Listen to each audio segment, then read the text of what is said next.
All right, good evening. Welcome to Wings Monthly, episode 10. I've got a really special guest on tonight. Hopefully you've seen. Let me just add the boys in and we'll be good to go.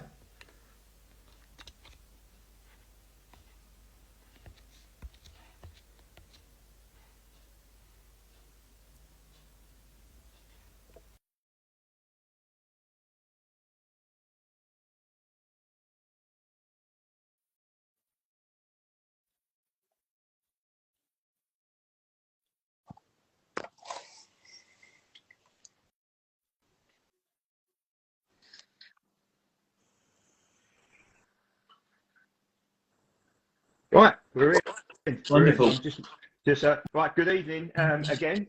Well, thanks to obviously stalwart World War One expert Mike joining. Hopefully Dan will be on in a minute.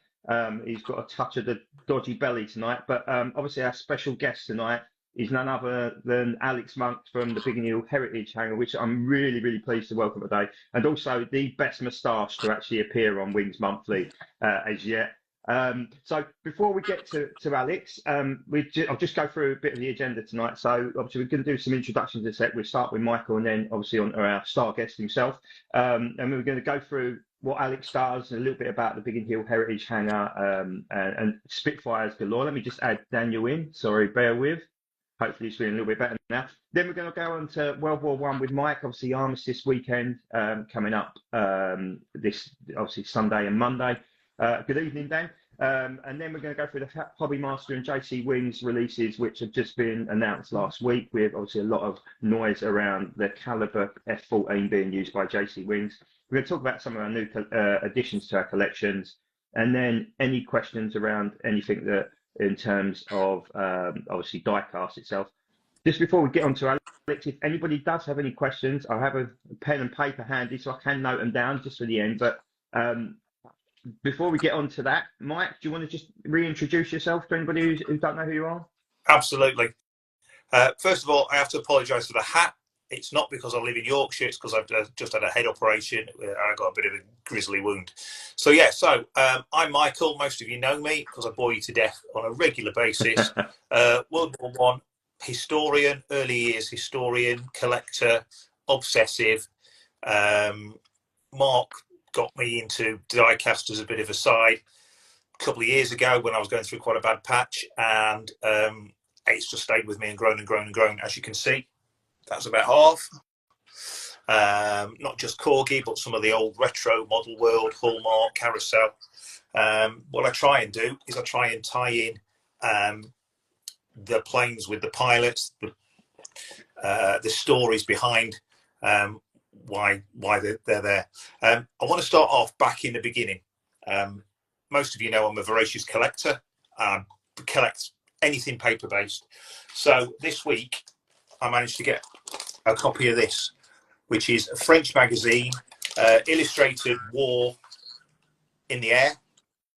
This edition is from September 1917, which is when the height of the war was on. The French were at the backs to the wall. The French Air Force was struggling. The SPAD 13 was the frontline fighter, top secret. You know, the pilots were under instruction to set fire to the machine so the Germans wouldn't get hold of them. But then there was a guy in Paris who was knocking out die-cast models. So this is the first evidence that I've got of die-cast models being made at the time of frontline fighters at the beginning of the war. And I think the whole hobby is just spawned from that, really. So basically, what you're trying to say, Mike, I need to blame the French for my addiction. Absolutely. Yeah. Okay, And brilliant. also, obviously, it goes without saying the SPAD is the best die-cast plane, period. You can keep your Vulcans, you can keep your Spitfires, you can keep your B-17. Right, Wow. move him again from this call. I forget how you do that. He went straight in on the offensive there, didn't he? Did. Dan, do you want a quick introduction of yourself? I hope you're feeling better, mate. No, not really. My energy is so low.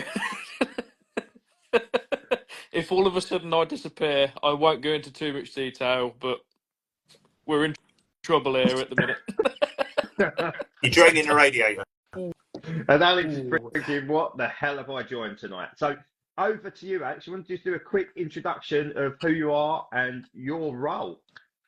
So, I'm Alex. I work up at the Spitfire company at Biggin Hill. So I'm one of the engineers full-time by trade, and then in my spare time, I also fly the machines, which is quite good. Gives a nice balance, I guess, of enjoyment and focus. And so, yeah, I thought I'd come and join you guys this evening so that we can talk a bit about it. And then I can also talk about my interest in diecast as well, because that's probably what spawned half of this interest. And so, yeah, I'll get, quite easy, really. Just in a 10-second introduction there, he's made us feel all so inferior. So, the best job in the world. But look, honestly, Alex, again, just to reiterate, I know obviously I've thanked you privately for this, but look, it's a real privilege to have you on tonight and talk about part of the reason why I love aircraft in terms of Spitfires. And now I've been a regular visitor to the Heritage Hangar. I need to get down there again, actually. It's my birthday next month, so I definitely need to get down there for a little tour again. It's been, I make sure I get a cake out. Yeah, definitely a big cake the size of me, I'll tell you that much. But look, cheers, mate. Look, we really appreciate you giving us some of your time. I know you're a very, very busy man, so we won't hold. Somebody says, I want a diecast of your moustache. There's some strong comments down the bottom there. I'm really struggling here to maintain focus. I'm kind of having to put my hand at the bottom. I've seen some of them comments come up, and you've got a proper little fan base going on. You have, haven't you? Yeah. So let's get started before this sort of ends up in the dredges again. Look, I mean, we are a professional outfit, I think. I don't know about that. Anyhow, but look, cheers again. But let's talk a little bit about obviously the Heritage Hangar in itself and how it's founded. So give us a sort of explanation where it started from and how it's all come about. So the Heritage Hangar as it actually exists now, that started probably about 2010, 2011. We brought the first aeroplane down to Biggin Hill, which is TA-805, or the Kent Spitfire for many of you, because she's more famously known as that. So we brought the aeroplane down with a view to really just looking after that, because we live out in Kent Way, and travelling all the way up to Duxford every weekend to go and see the aeroplane was, made life a little bit trickier with operating it. So we thought, let's try and build a bit of a base down in Biggin. So we brought the aeroplane down, and that was cool. And we'd have the Spitfire in the corner of the hangar, and it was surrounded by Cherokees and bits and pieces, and it was easy going. And we never ever destined to get to what we are now. That was never the intention. We even vowed famously that we will never get into building Spitfire wings, and we built 6 sets of them now. So it's kind of snowballed. And then someone approached us and said, would you be interested in building a Spitfire? So that came on, which became RW382. So we had RW382, and obviously before 382 we also had, we dragged it down, and that's all a little bit political, so I won't go too much into that, but we dragged down the Mark 1 X4650, which we finished off. And so so from there, obviously, we proved that we were capable of doing aeroplanes, and so it kind of just snowballed. And eventually we decided we're going to need a bigger hangar. So we moved from the tiny Trop Air hangar as it used to be over to where we are now, which is 2 fairly large hangars. And when we moved in there, I must admit, we looked at it and went, I don't think we're going to be able to fill this fairly easily. And now we're looking at actually either extending the hangar, and we've even taken on a base down at Kemble. We've got a hangar down at Kemble now that we base Spitfires out of. And so we're trying to sort of spread the footprint a bit. Really, we decided that you can't contain us at Biggin Hill. So you'll see us around a bit more. Fantastic. No, I knew you was operating aircraft out of different places to obviously do the 2-seat Spitfire flights, which we'll talk about in a minute. But I had no idea you had a place down at Kemble as well, and that's great. That's great for the industry. It's you can never have enough Spitfires in my eyes. Well, I don't know about Michael's eyes. He'd rather have enough Spads and with Camels and like. But in terms of like obviously growing up, then obviously your dad. He's a major player in the industry, and obviously the man who got the Spirit of Kent TA-805 built. What was it like as a kid, though? Was it sort of drummed into you, like the second you was born, that Spitfires were a major part of your life? I think so. He's got pictures of me when I was in my nappy, and he'd go and meet people and do deals and stuff, and he'd have me sat in the back of a car, and as he was trying to sell the bits, he shaking hands on the deal, and I was picking the bits back out the pile and putting them back in the truck, because he decided that he shouldn't sell. So, and then from there, as far back as I can remember driving in the car, we had this old blue BMW, and you couldn't sit in the back seats because they actually became moulded to a set of Mark 14 coolant pipes that permanently lived on the back seat. So whenever anyone sat in the back of this car, it was like you could feel where these pipes had been for however many hundreds of thousands of miles. In fact, that thing went round the clock 3 times on the same clutch and oil in the pursuit of Spitfire parts. So, and sat next to him for most of that. So I've been to every garage with Spitfire bits or any workshop that you can find that's got anything in it. I've already seen it all, and so from there, that was sort of following him acquiring all the parts to build 805, and then seeing them all come together, and then going to airframe assemblies and seeing all the frames start to come together in the jigs. In fact, he's got videos of me blowing raspberries, walking around it pretty nonchalantly, not quite realising the magnitude of what was actually coming together in front of me. And then going up to Duxford and seeing it on the back of a low loader being swung across, and someone saying, "Oh, well, that'll be the last time that will fly," not thinking it'll ever happen.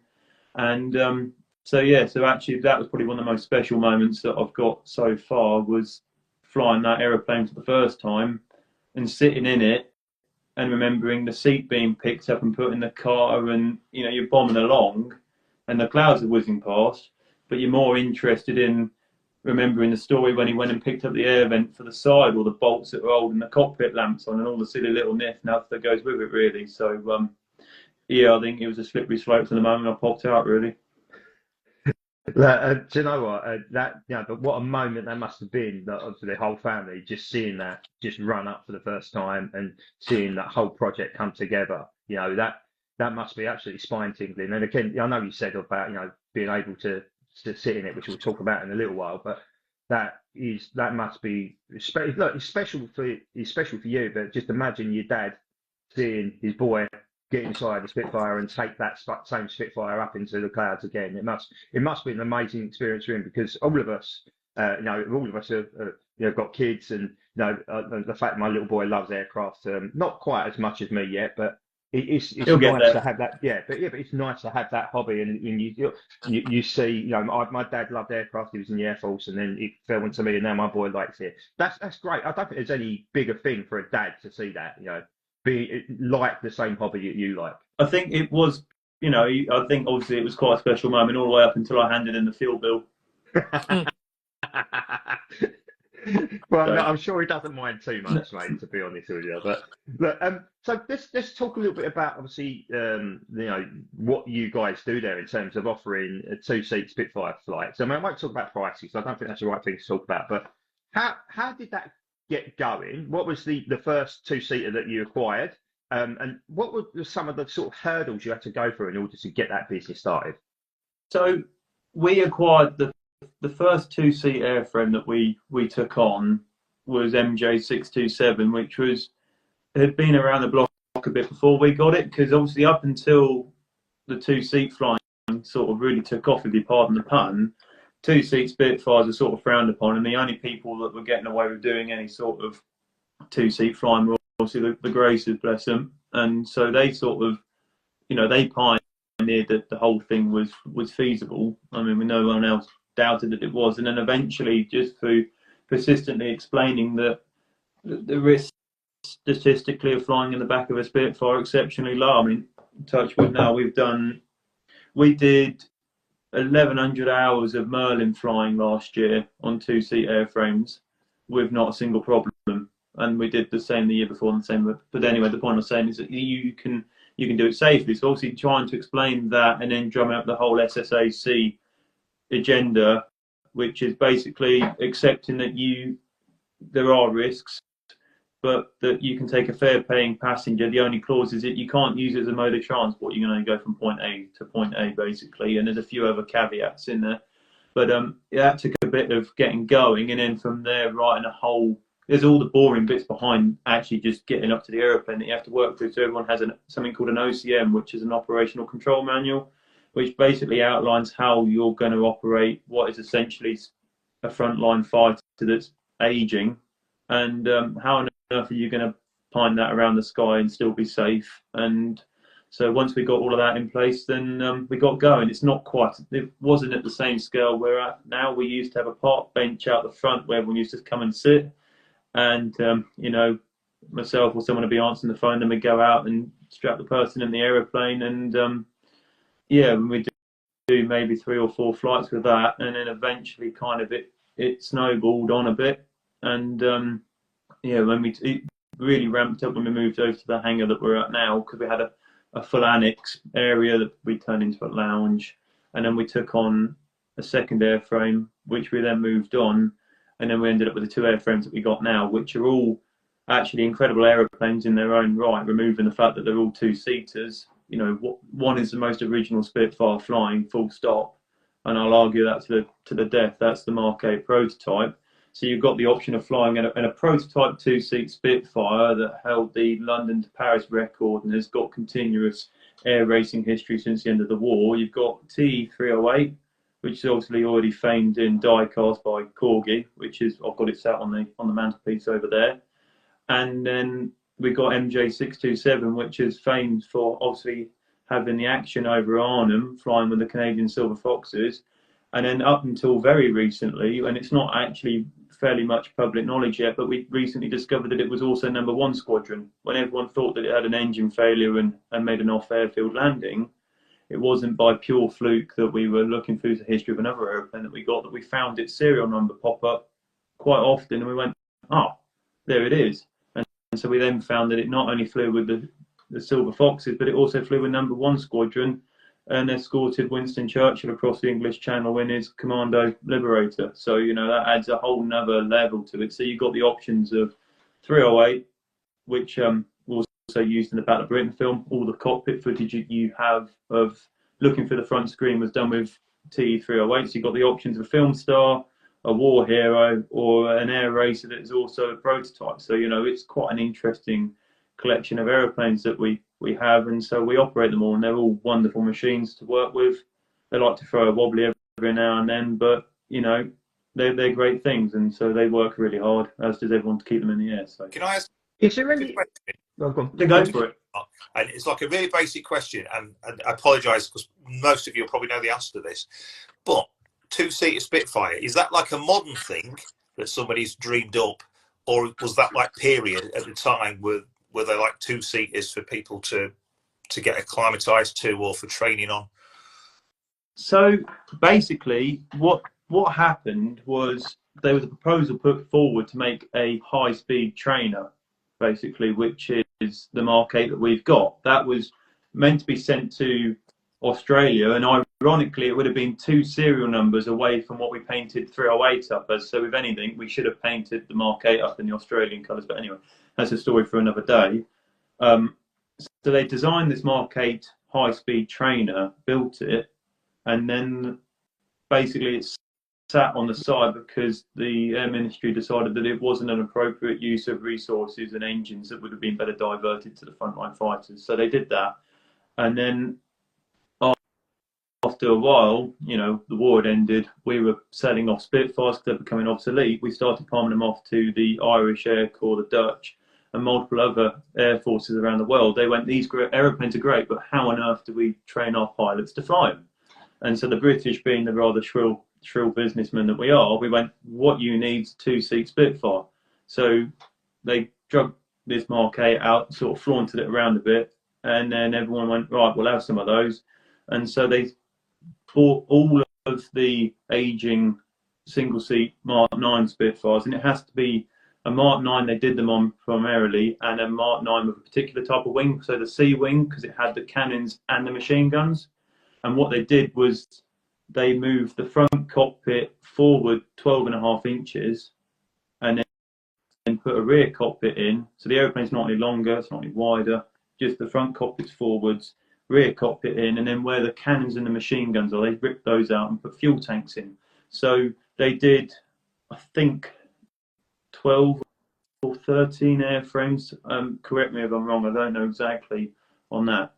Airframes in period, and then they sent them out to predominantly, many went to the Irish. In fact, most of the ones that we had went to the Irish, and then they operated these aeroplanes. So they're all wartime airframes and then converted up. And this sort of, the prototype 2-seater was done sort of 47, 48, but penned earlier. And then the rest of them were done sort of late 40s, early 50s, basically. And then they all went off to their respective air bases and air forces to operate and carry on operating. So, and then recently, obviously, people have then done the same level of conversion on recent restorations. That's brilliant. Thank you. Just a question. Oh, sorry, Michael. I probably could have made that a bit brief. I realised I just waffled on for 5 minutes about No, it's good. I mean, look, I've just learned something I had no idea about how it's all done. But I think the thing for me, obviously, there's two types of TR9s, isn't there? There's what they call the Grace canopy, and is it the Dick Melton one, which is the Melton one, which is the ones that you operate?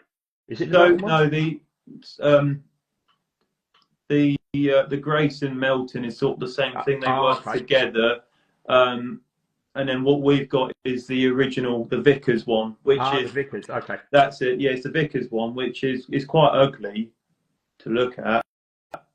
But a lot of people say that. I don't see it. I love it. I think it's a Spitfire. It's a Spitfire. I mean, I think that's half of why I picked the paint job that we did for 308 with the shark's teeth on the front, was to try and. Firstly, I've always wanted to paint shark's teeth on an aeroplane. I'm just going to throw that out there. I've always wanted to do it. We didn't have a P40 at the time, so we'll put shark's teeth on a Spitfire. But also, it breaks it up a bit. And half the time when it taxis in or you see it flying, you almost forget that it's a two-seat Spitfire. So the Vickers canopy affords better field of view. You sit higher up in it. The Grace canopy was done as sort of like a go-between. Try and create something that looked a bit more pleasing to the eye, but still offered great visibility. And so they've done it quite well. I think there's a slightly more restriction on vertical height because we did one recently. Is it 5'11"? I think you've got. I think it's in that, isn't it? Something like that. Yeah. Because I know that we did one recently to go to Norway that had the same canopy setup on it. Yeah. And I couldn't fit in the back very well. So the other ones that we've got, you can fly them from the front cockpit or the back cockpit. I was too tall. Easy. Yeah, so yeah. I was too tall to fit in 407. That's same problem that I would have had. Sat there like that, staring at the floor or your feet. You'd have had a great view of your right foot or something. Yeah. Twat me off the top of it all the time. The other thing as well, really, I mean, it's obviously difficult to say how a Grace canopy TR9 would fly to the Vickers canopy one, but is there a difference between 627, 308? And the 8 in terms of how they fly, or are they very, very similar? Oh Christ, no! There are three different machines. They couldn't be far more different if you tried. And we've tried everything to try and get them more similar, but you just there's lots of variations here. So 627 has got the best ailerons of any of the two-seat Spitfires in terms of roll rate. In fact, it might have some of the best ailerons of any of the Spitfires I've flown, but it's quite sensitive in pitch. Obviously, what happened was when you moved the front cockpit forwards and you put this one here, you ended up with a shifted CFG backwards. And as you move a CFG backwards, you inherently make the aeroplane more unstable. So the two-seat Spitfires are more unstable in pitch than a single-seat Spitfire anyway. They tend to bob a little bit more. And so they put a giant weight on the end of the control cables in the back on the bell crank called a bob weight. And the idea of that was to try and act as a dampener to the aeroplane, try and take some of that out. Now, 627, exceptionally sensitive in pitch. It's got the bob weight there. 308, on the other hand, is one of the most stable aeroplanes that I've flown full stop. You can smack the control column and the thing just rights itself instantly. They both are balanced at the same CG range. They've both got the bob weight in the back, but the only thing that is different on the two of them is one's got a fabric elevator and one's got a metal elevator in terms of the skin cladding. So I'm wondering whether that might have a difference with it in terms of the static balance of the elevator. A lot of the Irish put metal elevators on them when they're out on the Air Force bases out there because the ground was a lot less prepared than what we're used to now, so they were getting damage on the fabric. And then the Mark 8 is probably it just feels like a wartime aeroplane. If you jumped into an aeroplane and what you'd expect it to feel like, that one is, it just feels like it's the most harmonised of the lot of them, which is funny because it's got shorter ailerons, the Mark 8 than the Mark 9. There's a bit of silly trivia for you. And it's got quite a few funky other bits on it too, the Mark 8, the one that we've got. And so she is a separate aeroplane. Don't put them in the same category. The TR9s and the T8 are two very different aeroplanes. But yeah, on the whole, the 8, I think if I was going to jump to one of them, I think it'd probably be the Mark 8, and she's got the Rolls-Royce engine in it. And a Rolls-Royce engine engine is more powerful than a Packard, so you can feel on the takeoff roll. If you give her a bit of welly, she gets up and goes. So yeah. Oh wow! So there you go. Look, learned something completely fascinating from the fact from three aircraft that look very, very similar, they're actually completely different. So, but out of curiosity, so if we was to book a flight in a TR9 or a T8, how would we go about it? So we've got a website. We've actually just recently updated all the website at flyspitfire.com, and you can go on there, and we operate from a few different bases, and you can have the pick of any of the aeroplanes. We do formations. We've got a tail chase option too with the Bouchon, which obviously you were familiar with. That was up at Sidewell White 9. So we've got the Bouchon that you can do a tail chase, and we've also got a 2-seat Mustang as well that we operate, which unfortunately isn't dual control, but it has got the seat in the back. But it does offer, I think, probably one of the best fields of view of any aeroplane, full stop, the back of the Mustangs like that. That used to be Rolls Royce's old, didn't it? Yeah, so so we still operate in conjunction with Rolls Royce, so they take it away for stints, and then we have it down at ours. So there's the option to fly on that one too. So yeah, but on the website, all of the various options are there, and we fly from Biggin Hill, Kemble, Blackbush, Norwich, and we also do Blackpool too, just to throw it out there if anyone's interested that's up that way and wasn't too happy. Because I think, like me as well, unfortunately, Biggin Hill's inside the ULEZ zone, so somehow you can drive and get done whatever it is your ULEZ charge. You drive to Biggin Hill, but the Spitfire is ULEZ compliant because aeroplanes are exempt from that, even though you're well in it. So, yeah, that always makes me chuckle. So just a little plug for you, Alex. I live in Corrington, which is right next to the old Corrington oil refinery, and I'm really lucky to see you guys when you divert into Southend. I mean, there was a few months back, I think 3 of them on a Sunday. I don't know whether you were diverted there because something had happened at Biggin, but 3 of the 2 TR9s and the T8 come into Biggin, to Southend and landed there, and then passed over Corringham on the way back and managed to catch the tail end of it. But if you want to accidentally divert over Corringham on any of your flights into Essex, please feel free to do so, because I'll be more than happy to accommodate. I did see the Mustang as well one Sunday, flying up the Thames and doing sort of a loop around Essex and coming back again as well. So I was very lucky where I live in relation to that. But like I said, just a little nudge, wink, wink, say no more. We've got our acting chief pilot Barry is a proud Essexman, so any opportunity he can to take the aeroplane north of the Thames, and he will anyway. So what a lad! I'll let him know to double the effort. Yeah, if he needs to accidentally circle around Corringham because he's lost, he's more than welcome to. Anyhow, moving swiftly on. So we're gonna go on to your your history with the Spitfire in terms of without. Again, I did mention on the practice not blowing too much smoke up your backside, but you are currently the youngest Spitfire pilot in the world. You still, like I said, I'll make you a little certificate and put it in the post here, or drop it off at the hangar when I get there. But look, that's something to be incredibly proud of. I'm sure your family and your dad in particular are really proud of that. But do you want to talk us through the sort of the process of going from sort of doing your PPL and then going through to solo in the Spitfire, and what you've had to go through, the hours you've had to put in and get into that stage? So obviously, I mean, I probably have the easiest access to get into a Spitfire. I'm not going to sugarcoat that, and I know that there are a lot of people out there that are probably far more qualified than I am that should probably be in the cockpit of one. But without shooting it down in complete flames, I wouldn't say the Spitfire is a particularly hard aeroplane to fly at all. I think there's harder aeroplanes out there to fly that have a lot less of a reputation. At the end of the day, she is an aeroplane. So I started all my PPL when I was at school. I'd work at the hangar in the summers, and obviously on the airfield. And then I was friends with quite a few of the guys on the airfield that were flying instructors. So I'd go and do an hour of flying in a day.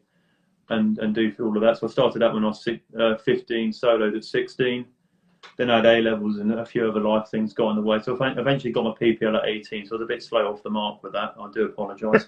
And then unacceptable. I know. Shame on the family.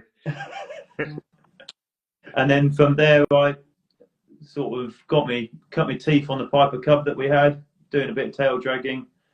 Did probably about 20 hours on a Cub, and then very kindly offered the chance to fly at Harvard.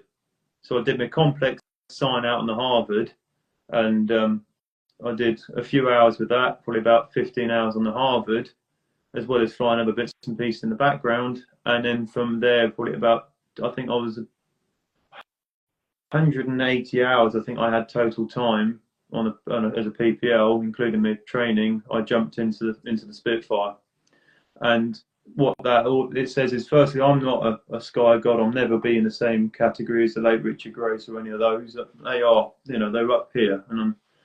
But what it does say about the aeroplane is that it's not an impossible aeroplane to fly. And what the SSAC has done is given access to a lot of people to fly these aeroplanes that might not have got the chance to fly them before.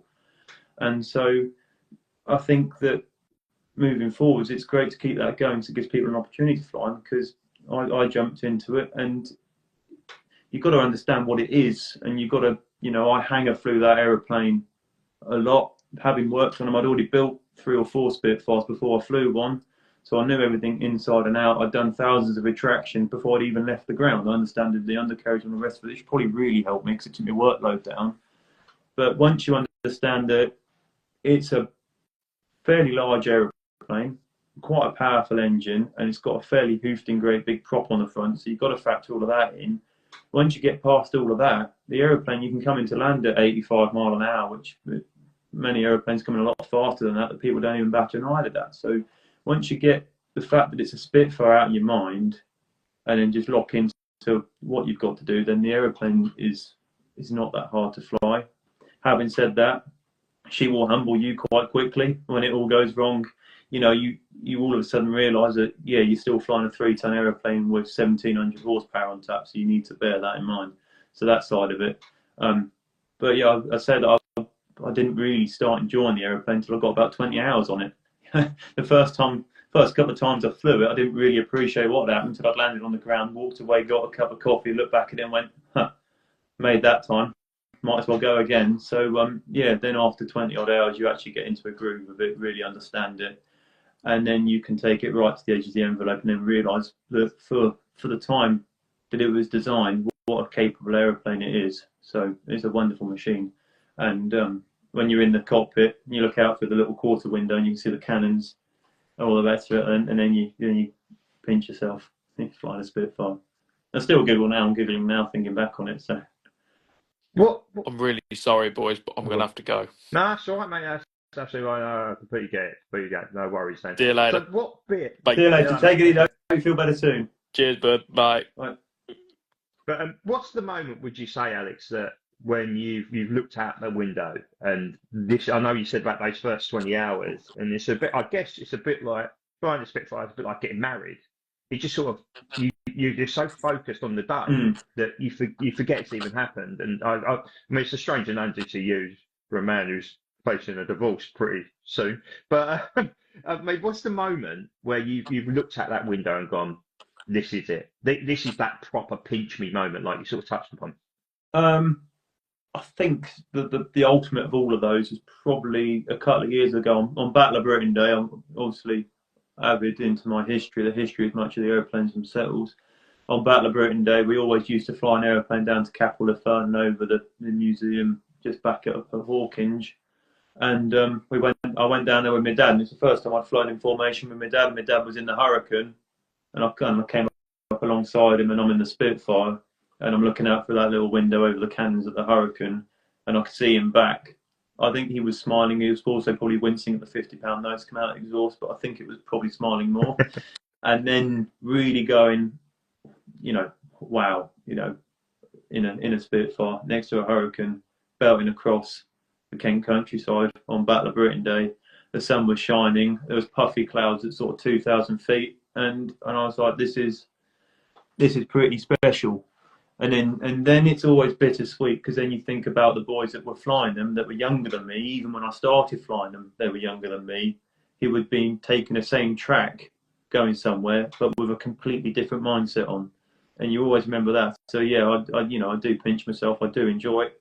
You can't not when you're in one of those, but you always take a step back just to remind yourself of what the aeroplane is. And it is littered with things that remind you of that all the way through all of the aeroplanes. The gun button, the cannons, the gun sight, all of that remind you of what the aeroplane was actually put there to do. So Can I ask a question though? And this is proper random, but it's very much up my street. Has your dad ever snuck up on you in a Spitfire and done the taka taka taka taka taka taka? Never fly straight and level. No, but I must admit we had quite a few arguments like that. I did a bit of two-seat training with him in the two-seat Spitfire, and he was in the back. And in the end, I think I turned the microphone off because he was doing all of that. And he did pop that line on me, and at that point, I turned the intercom off. Superb, superb. I just really hoped he'd done it, and he has. What a guy! What a guy! What I found really interesting there is you talking enthusiastically at your young age of flying a Spit and the joy in it. A lot of the pilots would have had that same joy as well. In the First World War, to become a pilot, I mean, two of the questions from the Royal Flying Corps interview was, can you ride a horse? Can you dance?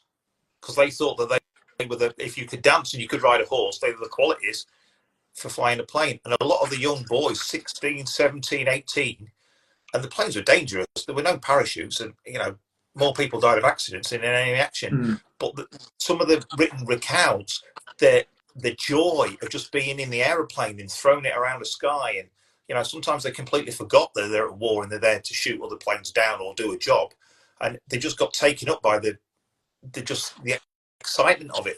Well, it would have been so raw too. Obviously, the machines that you're talking about, there wasn't all of it. You weren't sheltered from the outside world. The aeroplane was rattling and talking to you as you're flying along. It's all completely open, and you would have been just there with the machine. It was probably the rawest sort of flying that you could have ever have got. And the bit, in fact, obviously know the age of all of these things. I know how old these aeroplanes are, but obviously today was it's 89 years to happy birthday to the Hurricane. But in my head, if you say a 90-year-old aeroplane, I'm not thinking of a Hurricane or anything like that. I'm still thinking of something that's not far removed from the old string bags of the First World War. But, you're talking 120, 130-year-old aeroplane now. And the fact that they're still flying, I know they're a little bit triggers broom, but what isn't, that they're still flying now, that's an incredible mark to the engineering behind them, because these guys were writing the rule books for flight. The engineers designing them, the engineers designing the engine, and then the guys flying them were writing the rule books for aerial combat, and the likes have never been seen before in human history. So, but yeah, it's interesting you said that even after all of that, you find a couple of minutes to find the fantasy of flight in all of it, amongst all the chaos. And one thing that I read this week that really, really shocked me: how long B-52s have been in service? They're probably like cockroaches. We'll all be gone, and there'll be cockroaches and B-52s left. Yeah. A lot of them are like flying almost 70 years. It's like I think they'd be flying over 70 years.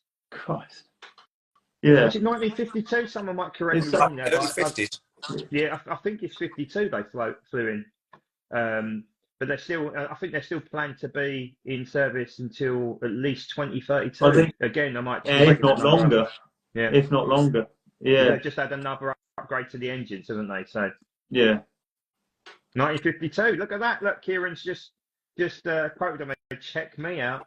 I don't just know about the model planes apparently. So that made me feel good. Anyhow. So obviously that's really interesting to hear about your journey into going solo on a Spitfire. I think something I would dream of. Whether unlikely to ever happen, but you never know, do you? You never know if I choose 5 numbers and 2 bonus balls. You never know. But well, let me know if you do. I'll give you a hand. I'll be down before I even tell anyone. Putting orders in.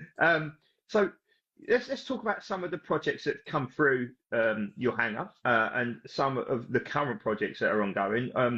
Let's go to the current ones first, because I know there's a really special aircraft at the moment which is finishing its journey in your hangar, and that's the Mark 1. And apologies if I get the serial wrong. I'm going to go for this. I'm going to go P9732. Is that right? P9372. Oh, I've got the numbers in the wrong order, but that was just off the top It's only because I was writing the last of the work pack up today. I remember that, because I'm dyslexic, so I get all the numbers the wrong way around anyway. I've landed on the wrong runway before with that, so. You haven't done a Harrison Ford, have you, and landed on the taxiway? Not quite that badly yet. There's still plenty of time, I hope. So, but yes, is that the aircraft that was on the wall? Yeah, we had bits of it on the wall, and there was a lot more of it behind. What we've done with the aeroplane is, like many of them are now, it's not a restoration in the conventional sense of a restoration. When we do these airplanes, I use two different words, and I don't interchange them. I use the words restoration and rebuild. You know, doesn't sound like a big difference, but the process is a big difference. If I was to restore an aeroplane, you know, you're going to restore what you've got in front of you, aren't you? You're starting with something that is predominantly an aeroplane. If you're going to rebuild it, you're rebuilding something. You're filling in the blanks. And you know, I'm not going to deny it. And you know, you have to go online and turn the computer on. You get 101 people telling you that what you've done is built a replica, and how dare you? And that's fine. That's cool. They're entitled to the opinion. But yeah, what we've done is rebuilt the aeroplane. We've put a lot of stuff out of the aeroplane into it. You know, I spent 4 hours just straightening copper pipes that formed up the oxygen system out of this mangled ball that looked like spaghetti, and put them back into the aeroplane.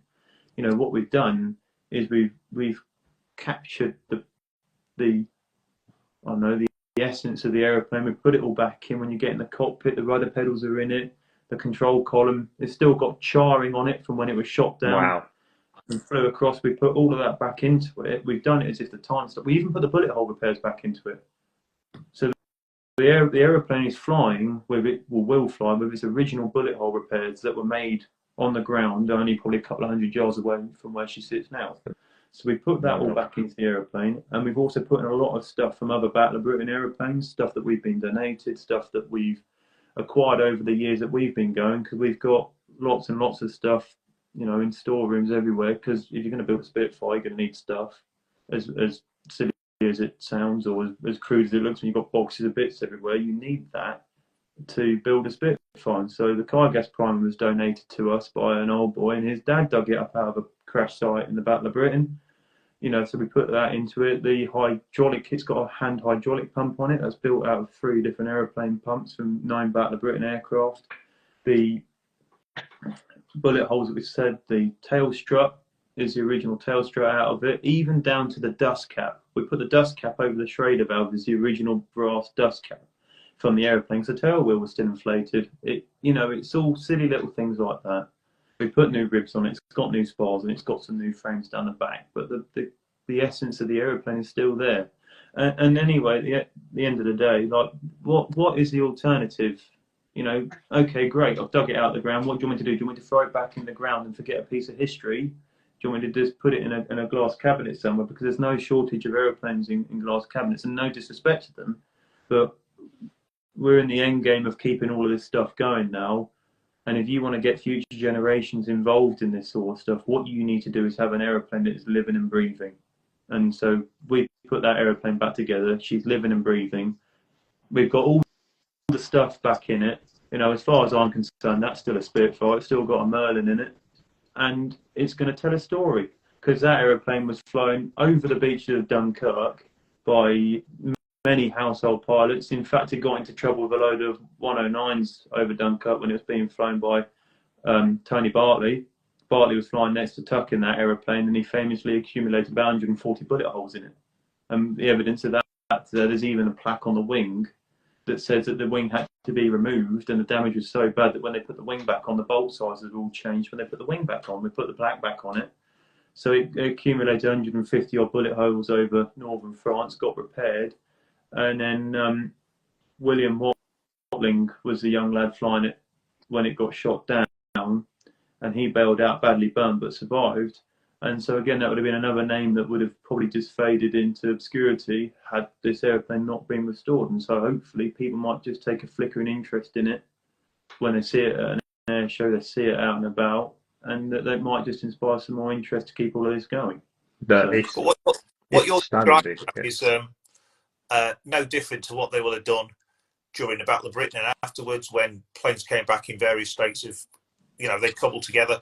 And I know I always keep going back to World War One, but in World War One there was an airport, a park at St Omer, which was massive. St Omer was a huge air base at the time, and there was a bunch of mechanics, and all they were doing was taking bits of crashed planes, cobbling together again to make new planes. And if you think of SE-5A, which is obviously the most famous, if you discount the Camel, the SE-5A, which was the most famous frontline and numerous frontline fighter at a time like late 1917, when they flew to France, they had a horrendous greenhouse windscreen that went all the way around the cockpit, and pilots wouldn't get on with it. So 56 Squadron, before they flew over to France, took all of the windscreens off, went round the airfield at Farnborough and stole all the Avro 504 windscreens and put them on SE5s. And after that, the Avro 504 windscreen became the standard on the SE5s. So there's always been a history of cobbling together bits that don't belong on planes. You know, the purest sort going to moan, but it's been done since the beginning of time. And that's also one of the trickiest things for us now is when you restore an aeroplane, when do you restore it to? Do you restore it to how it left the factory? Do you restore it to, because as it changed from squadron to squadron, things change. You know, that aeroplane wouldn't have left the factory with an armoured glass on it. The aeroplane that we did here was a really early one, had non-armoured glass, no rear view mirror. But when it crashed into the ground, it had a rear view mirror, it had armoured glass on, and it even had an oxygen regulator on it. And the bit that tickled me, and I even put it back in the way that it was when it hit the ground, was that the oxygen regulator had been added as a mod afterwards. You rivet a doubler on the inside of the aeroplane, but the chap, bless him, that had read the mod must have misread it and riveted the doubler for the oxygen regulator on the outside of the aeroplane. But that's how it was when it hit the ground, so that's how we put it back to now. So there'd be no other Spitfire that's got a doubler on the outside apart from this one. But, you know, that's how it pulled out the ground. So that, you know, there is no exceptional right and wrong. And they're also all bespoke, much like your First World War stuff. They were built in batches, and there would have been variations between batches. Much the same on Spitfires. There's bits I've seen bits of Mark 1 strapped onto Mark 9s when we pulled them apart. I've gone, hello, it's got Mark 1 skins on it. And you go, oh, well, it never had those fitted. Well, this one's got them fitted, and you can't argue with that because that's how it was. So, yeah, it is an interesting question, and it's quite a can of worms that you can open. I mean, if you look at something like N2300, the Duxford-based one, it has a whistle, doesn't it? Because it's got the, I think it's got like it's a Mercedes-style mirror on the top of it. So when it flies through, it actually has an actual whistle, and completely different to AR213 and XR, the one that you guys restored, obviously, for the Three Kings. And even different to, is it P9734, the one which is in America? The one with J on the side, which was a stunning looking bit of kit. If somebody could be persuaded to buy that and base it back in the UK, and the thought of 5 privately owned Mark 1 Spitfires sitting on the tarmac together with potentially the BBMS Mark 2A, it's a hell of a lineup. That would be, I mean, just to see 4 of them in the air together was a stunning achievement in itself. But I mean, that is probably the most anticipated Spitfire restoration on the planet, about to obviously get in the air. And that's not an exaggeration. It's an important anniversary coming up next year with the 85th year. You know, it's an exceptional looking aircraft. But I guess the other question, just to add to it, I'm not going to talk finances, because I don't think finances is the right thing to do for you or the customer's point of view. But is there a significant difference in cost doing a Mark 1 from the ground up to, say, working off a Mark 9, which is, I guess, the most common Mark which is in the air right now? No, not massively. The cost to do a fuselage and the cost to do the wings, if you exclude radiators, it's the same sort of costing involved. Radiators are actually more expensive for the Mark 9. You can spend 60, 70 grand on a set of radiators for a Mark 9 if you do all of them. The Mark 1's only obviously got one and an oil cooler, so that bit's a bit cheaper. It's probably a similar sort of cost. The biggest problem you've got is actually finding the Mark 1 identity, and then finding a project and then buying into the project in the first place is sort of where your costs all arise. But to be fair, the actual cost to restore it, there's not much in it compared to a Mark 9, other than if you can find certain bits that you've got to find, and if you can't find them, then you're into making them, which is, you know, we had that problem with what we've done with R1. Then obviously off you go. You sit there, you're waiting for parts, you're trying to find parts, or then you end up machining them. You can spend 300 grand making bespoke propellers for the bloody thing, and you haven't got one. And then all of a sudden, then the price goes off. So, yes and no, depends on how much you've got and how many bits and pieces you've got already. I mean, we spent 2 years looking for a propeller for that aeroplane. So, and we eventually found one, and we found enough to do a second one behind that. So you never know. I'm not promising anything, but watch this space. Hopefully. So just quickly deviated. Somebody's just asked a question. So Jacob Mad God has asked a question. So could you live stream when you're next to a Spitfire, or is that prohibited by CAA? It's not prohibited by CAA. I think the biggest problem you've got is firstly finding a camera or finding a way to hold it that won't vibrate it so much that I'll just be sort of wavy lines. Yeah. And secondly, keep getting phone signal to keep up with a 300-mile-an-hour Spitfire is probably quite tricky. If you can find a way to do it, I've got no problem with doing it. I think that'll be the first ever live stream from the Spitfire. There you go. Look, the youngest pilot, first ever live stream from the Spitfire. He's your man, ladies and gentlemen. So we're gonna talk obviously a little bit. I'm conscious of time because I don't want to keep you all night, Alex. And I'm easy. It's probably everyone else that I'll bore to death. I realise that what I've done here is come on here and kind of just talk, and everyone else has had to listen. No. We're more than happy to do that. We're all sitting there like this, like dreamy.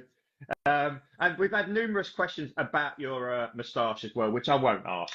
So just going back to the current project. So you've got obviously a number of different projects in there at the moment. Are you allowed to mention any of the other current projects that are ongoing, or is it customer confidentiality? So obviously we've done a Mark 9 this summer. We finished the Mark 9 MK912. We brought back online. Which is the sexiest scheme we've had on the Spitfire for a while. It's good, and obviously, isn't it? It's unreal. And I'll be honest, I've sat in that. It was one of the first Spitfires I sat in, and obviously I know Dan managed to get it back to Biggin just about in one piece, and thankfully he wasn't hurt, because what a great display pilot Dan Griffiths is as well.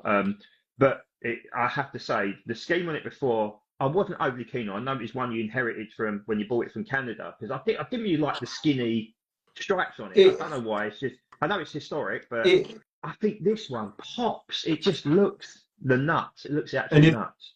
The paint scheme sums up the whole aeroplane. The rest of the aeroplane was a bit the same. So the aeroplane was done in the late 80s, 90s, which wasn't a dark spot for warbird aviation. If anything, it might have been some of the golden years for the flying, but the standard of what we restored to, it was a million miles away. You jumped inside. They didn't put gun sights in, and they didn't put any of the armour plate in it. It had nothing extra in it, and it had the wrong cannons on it and the wrong blisters on the wings. It had the wrong exhaust on it, had a pointed rudder on it, and the thing was crooked as anything. So it was always on our radar to kind of go through and give it our treatment. We just obviously didn't expect the outcome for that to be as dramatic as it was. But yeah, so we've gone through the whole aeroplane, done it all, wings in the jigs, trued them up, and fresh engine in it, and the cockpit is phenomenal. Everything in there now is the bee's knees. We even found new old stock oxygen hose, a big rubber hose, in a box, which we haven't been able to find. We found some on eBay just last minute and went, that's the correct stuff. So we put that in it, and all the silly things like that probably actually, if anything, just get in the way. But it all adds to it, and it is such a lovely aeroplane to fly. I did all the shakedown flying on it over the summer, and yeah, it flies as good as it looks. And we've gone down the scheme is correct. They didn't have the stripes on the ailerons, just on the main planes. Yep. Didn't have the serial number on it. I love all the sort of the gap on the fuselage as well, where is it the U or the V or whatever it is that fits. They blocked it out. Yeah. And then they painted straight over the serial number. That's it. It just looks different, and it looks different, but nice in the same breath. If you know what I mean. And I love those little bits that make it iconic, and obviously it fits lovely next to the grey Spitfire at Sywell. I believe is it based at Sywell now, or is it sort of in between? It's certainly been up my way quite a bit. Yeah, I think so. The owner, he's that way on, and he flies it a lot, really enjoying flying it. Flies it beautifully, to be fair on him.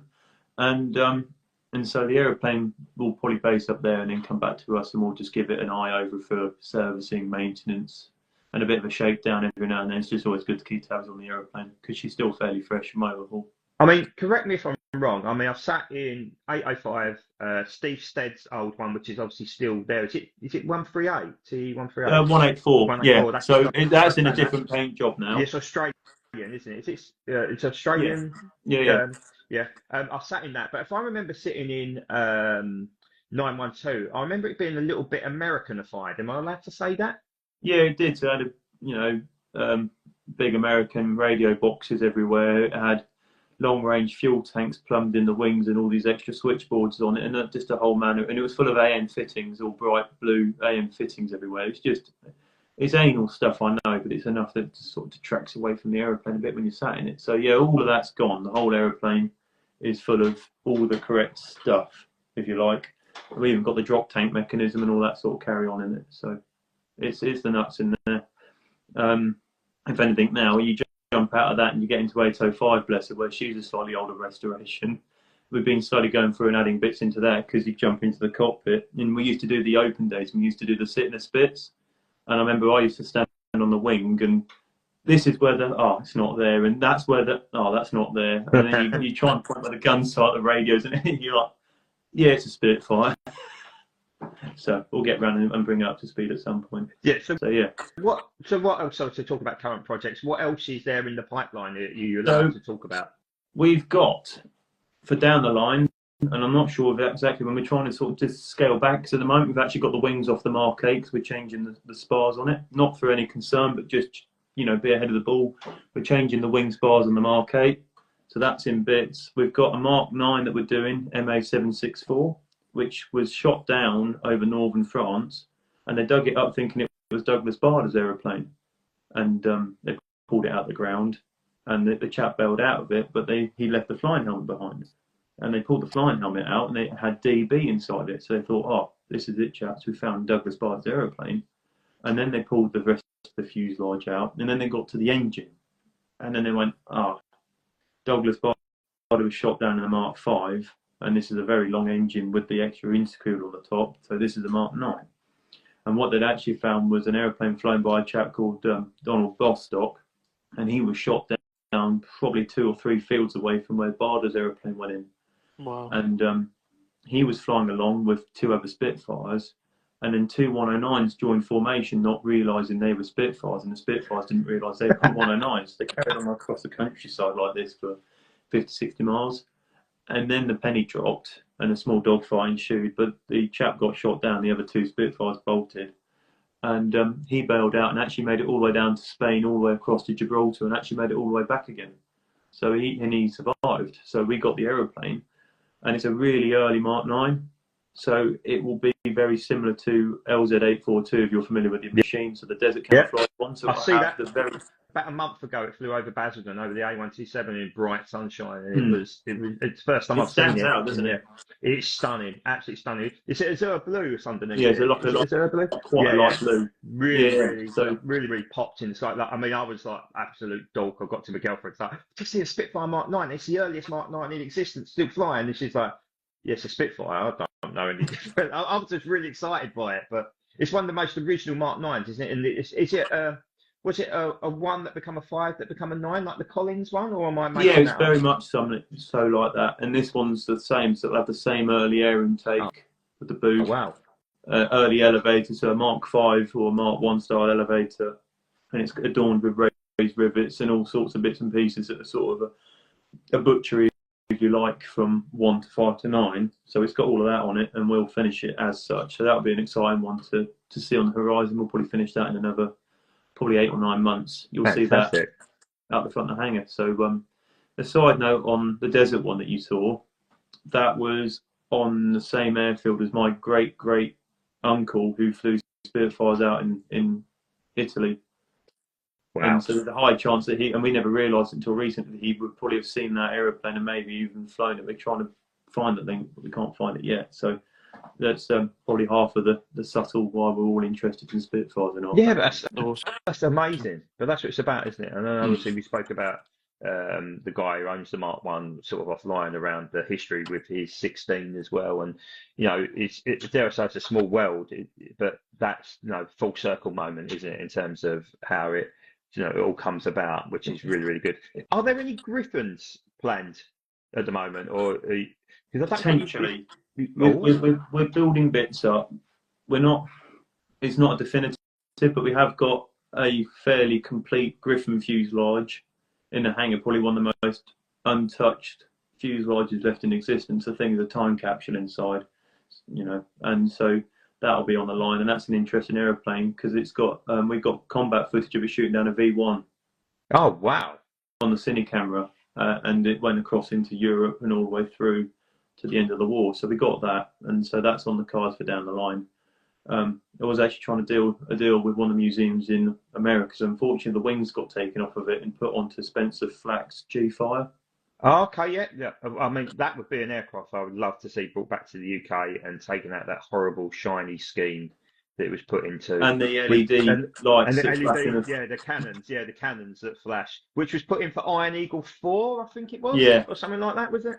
Yeah, that It was the took one. me out. I watched Iron Eagle the other day, actually. It's the first time since the 80s. Has it And as aged cheesy well? as it is, not amazingly, no, but it's still watchable. It's still well watchable. Lou Gossett Jr., what a guy.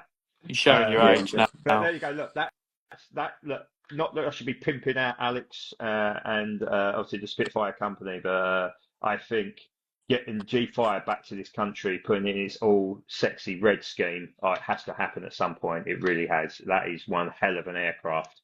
I'd love to see that back. Jamie's just put Iron Eagle 4 is awful. Yeah, it isn't the greatest, is it? In all fairness, but look, I'm conscious of time, Alex. I know obviously we've been here for an hour now, so just want to sort of wrap up with the couple of end bits. Talk about the future of the hangar. But let's talk about the Corgi link very quickly. So obviously Corgi approached you a couple of years back about tooling the TR9, and they produced the wonderful TE308 in its glorious grey nurse scheme. So are you allowed to talk a little bit about that relationship and how all that come about? Absolutely. So we're fairly open with everyone anyway. We've got a very open door policy, and so Corgi approached us with a view to scanning, and they scanned everything in the hangar. So I don't know what they're going to do. Obviously, they keep all of their future projects closed doors, but everything has been scanned in our hangar. Every aeroplane that we had, from the 109 all the way across to the two-seaters, have all been scanned. So hopefully that'll be, a hint at what might come. And there's a couple of interesting projects that I do know of that will be released fairly soon. So I think there's a sort of a watch this space. But I think if I mention them, I'll disappear tomorrow. So I don't. But they scanned all of them, and it's quite nice to actually see a two-seat Spitfire done in a die-cast. I've got a 627 Airfix, not an Airfix, but an injection mold kit that someone bought me years ago. And it's pretty good, to be fair. But what Corgi have done with the 308 model, I mean, they even came to me with the colour codes that we use to paint it, not the generic wartime ones, but the colour codes that we actually picked to paint the aeroplane. And they went to the same paint manufacturer to find the exact matches. So the aeroplane, if you line it up, will match perfectly with the real McCoy. Wow. And they've got it right. They've got all the panel lines are perfect on it. Because every now and then, especially with Spitfire, with the complexity of the shapes, they don't quite scale down very well, but they've done a very good job with the machine. And in fact, I've got one on my mantelpiece at home, and my nipper plays with it because he's seen it fly over the house, so he always grabs it. So yeah, we got that, and so they're going to bring some more bits and pieces out down the line, which will be very interesting to see. Probably won't help me because I'll just end up with more aeroplanes around the house. I've already got loads as it is. There ain't nothing wrong with that. It's trying to find ways to creatively display them all is the problem I'm finding now, because I've got quite a few. I've got one from, I've got 805 from the old Gemini Aces model that they did, and we just got those. That was, believe it or not, that's one of the most desirable models you can get on the second-hand market. So I was really lucky. I bought mine from you guys when I went there. It must be about 2012-ish, and I got Rodney Scrace and Clive Denny to sign my box at the time, and that was really, really good. I got Rodney Scrace's book as well, bless him, and it was really interesting. I spent half an hour chatting to him, and it was lovely, and just it was just natural. It wasn't forced. It was genuine interest from both parties, and it's something I'm very privileged to have done. But that is a great model. And up until Corgi released the new Mark 9, it was the best Spitfire in the market, and I think the new Mark 9 Corgi have absolutely smashed out the park, and it's actually got dihydro on it, so it looks like a Spitfire. It hasn't got fat wings like their old Mark 5 because they needed. I mean, their Mark 1's absolutely brilliant, but there was always a little bit of criticism around the 5 and the 9. I mean, their 14's brilliant as well, the 19's brilliant. But it's a great model. That the Gemini. It's a shame. We actually a couple of videos ago, Gemini Aces were apparently looking at coming back.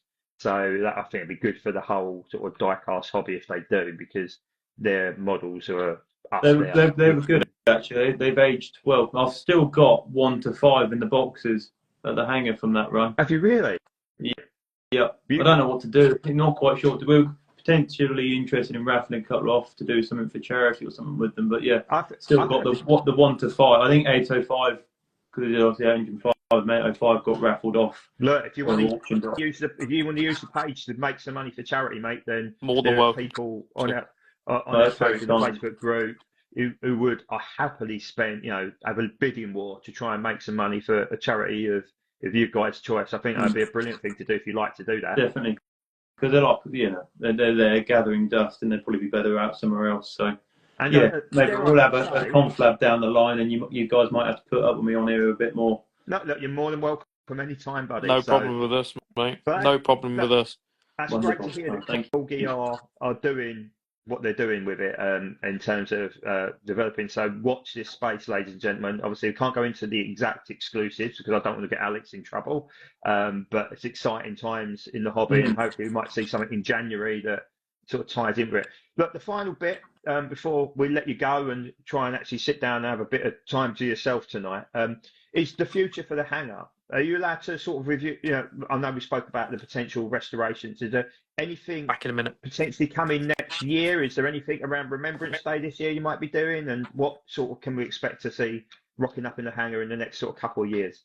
We're not going anywhere. We've only really just sort of got started, so you're going to have to put up with us a bit more. I think, Remembrance Sunday, we'll do some bits and pieces. I've always got to be a bit careful with what we say because you don't want to announce anything formally because obviously it becomes a display on it like that. But keep an eye out. We'll do something as a mark of respect.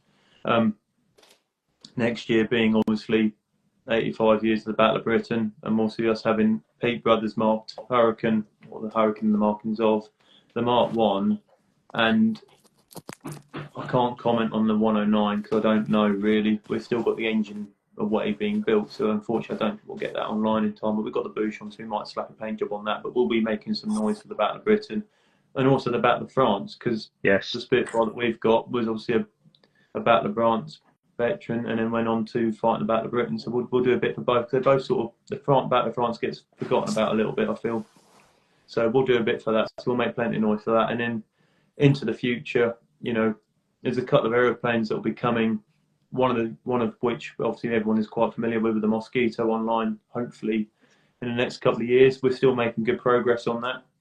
The wings have just arrived on the airfield over in New Zealand, so they're going to be mated up with the fuselage soon. One of the engines is done. And actually, without going off on a complete tangent on that, the outreach from the public on taking on that project has been nothing short of awe-inspiring. We've had everything turn up because with a Spitfire, where they've been restored for so long, the parts pool, if you like, of bits is not as deep as it used to be because so many have been done, whereas ground up restorations on Mosquitoes, you're not into double figures yet, and so there are bits out there, the holy grail bits that we wish we could still find for a Spitfire are still there for a Mosquito, and they're not actually, compared to the value of the aeroplane, that expensive, and people are donating them to us. And it's lovely to see. I had someone turn up with a complete new old stock throttle box for a Mosquito, which is quite an ornate thing. It's all cast with these massive Bakelite knobs.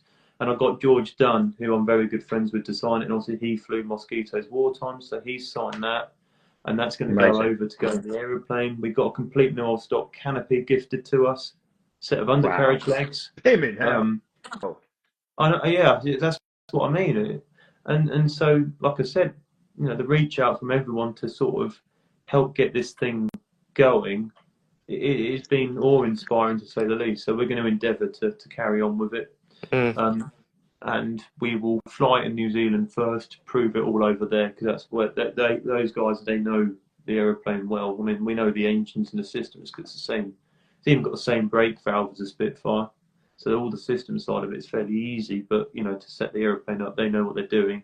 And then from there, what we will probably do is container it over to England. We were looking at flying it, but it's quite a long way. Yeah. And unfortunately, with the way the world is at the moment, there isn't a safe route that offers you diversions left and right of the route that don't take you into contested ground, unfortunately. So it will be shipped over, but we'll bring her over here and aim to get her onto the G-Reg, and then maybe the possibility to do some SSAC with it down the line as well. So amazing. I've seen the extensions they do to the containers, because obviously the one that's just gone to Chino, isn't it? Rod Lewis's one, they had an extension that goes on the end of each container just to fit the wing jig in.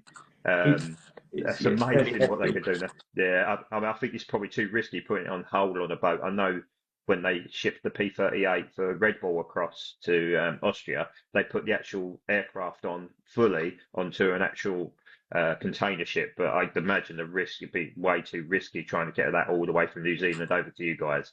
Yeah, there's some quite treacherous seas that they've got to traverse as well. So we'll figure that out. We kind of didn't really think the whole thing through. We decided that there's a gap for a mosquito. We all like mosquitoes. Who doesn't like a mosquito? Let's do a mosquito. We'll work out the rest of it later, because it doesn't even fit in the hangar. We didn't really pace it out until afterwards, and then we went, even if the wings fitted in, the blades are too tall for doors. I can only imagine the discussion your old man must have had when he come home from work that day, and your mum's going, "You bought something, don't you?" No, nothing. What you bought? No, nothing. There'll be signs like bits of mosquito coming in through the post. Are you sure about this, Peter? Nothing.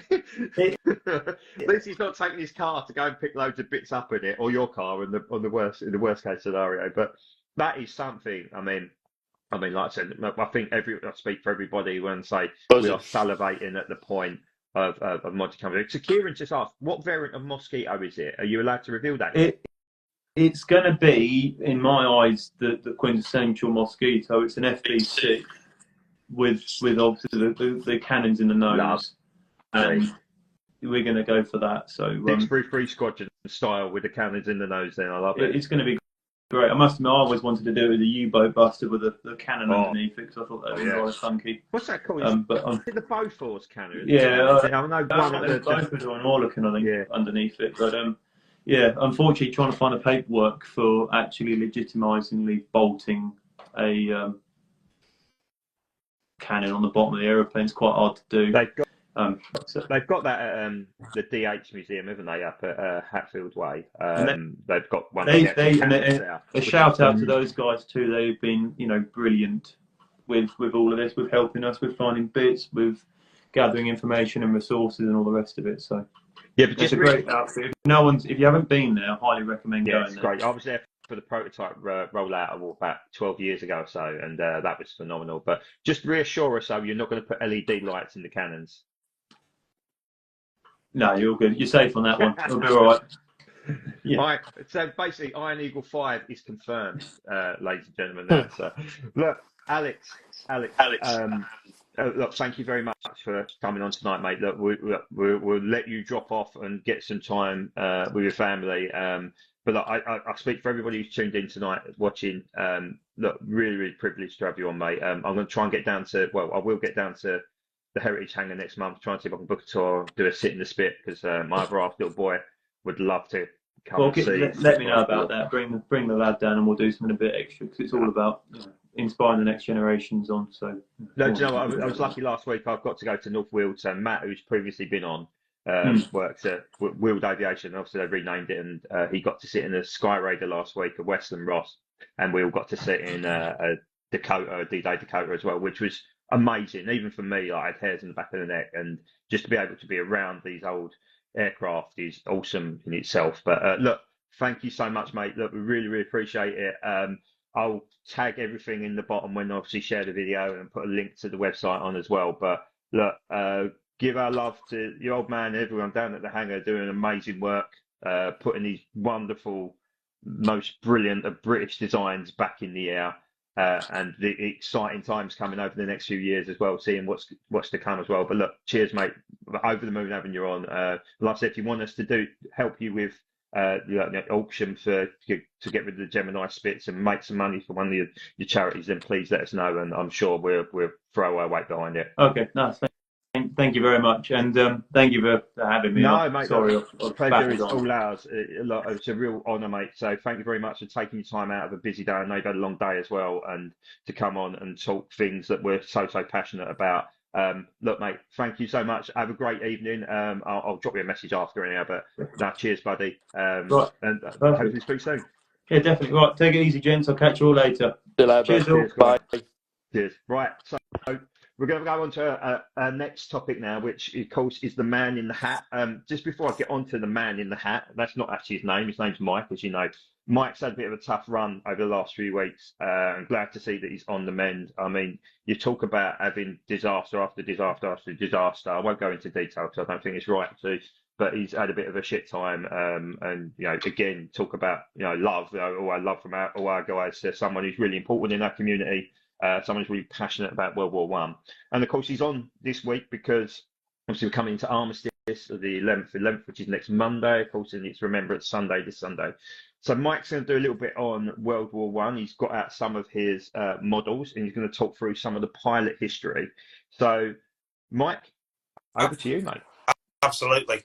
I mean, one of the things I will say is, whenever I seem to be having a shitty time of it, then the finds that I find and the things that I get access to seem to just increase. So I don't know what that's about. Right, I don't even know where to start after that. Do you know what? I just want to say, how fantastic was that?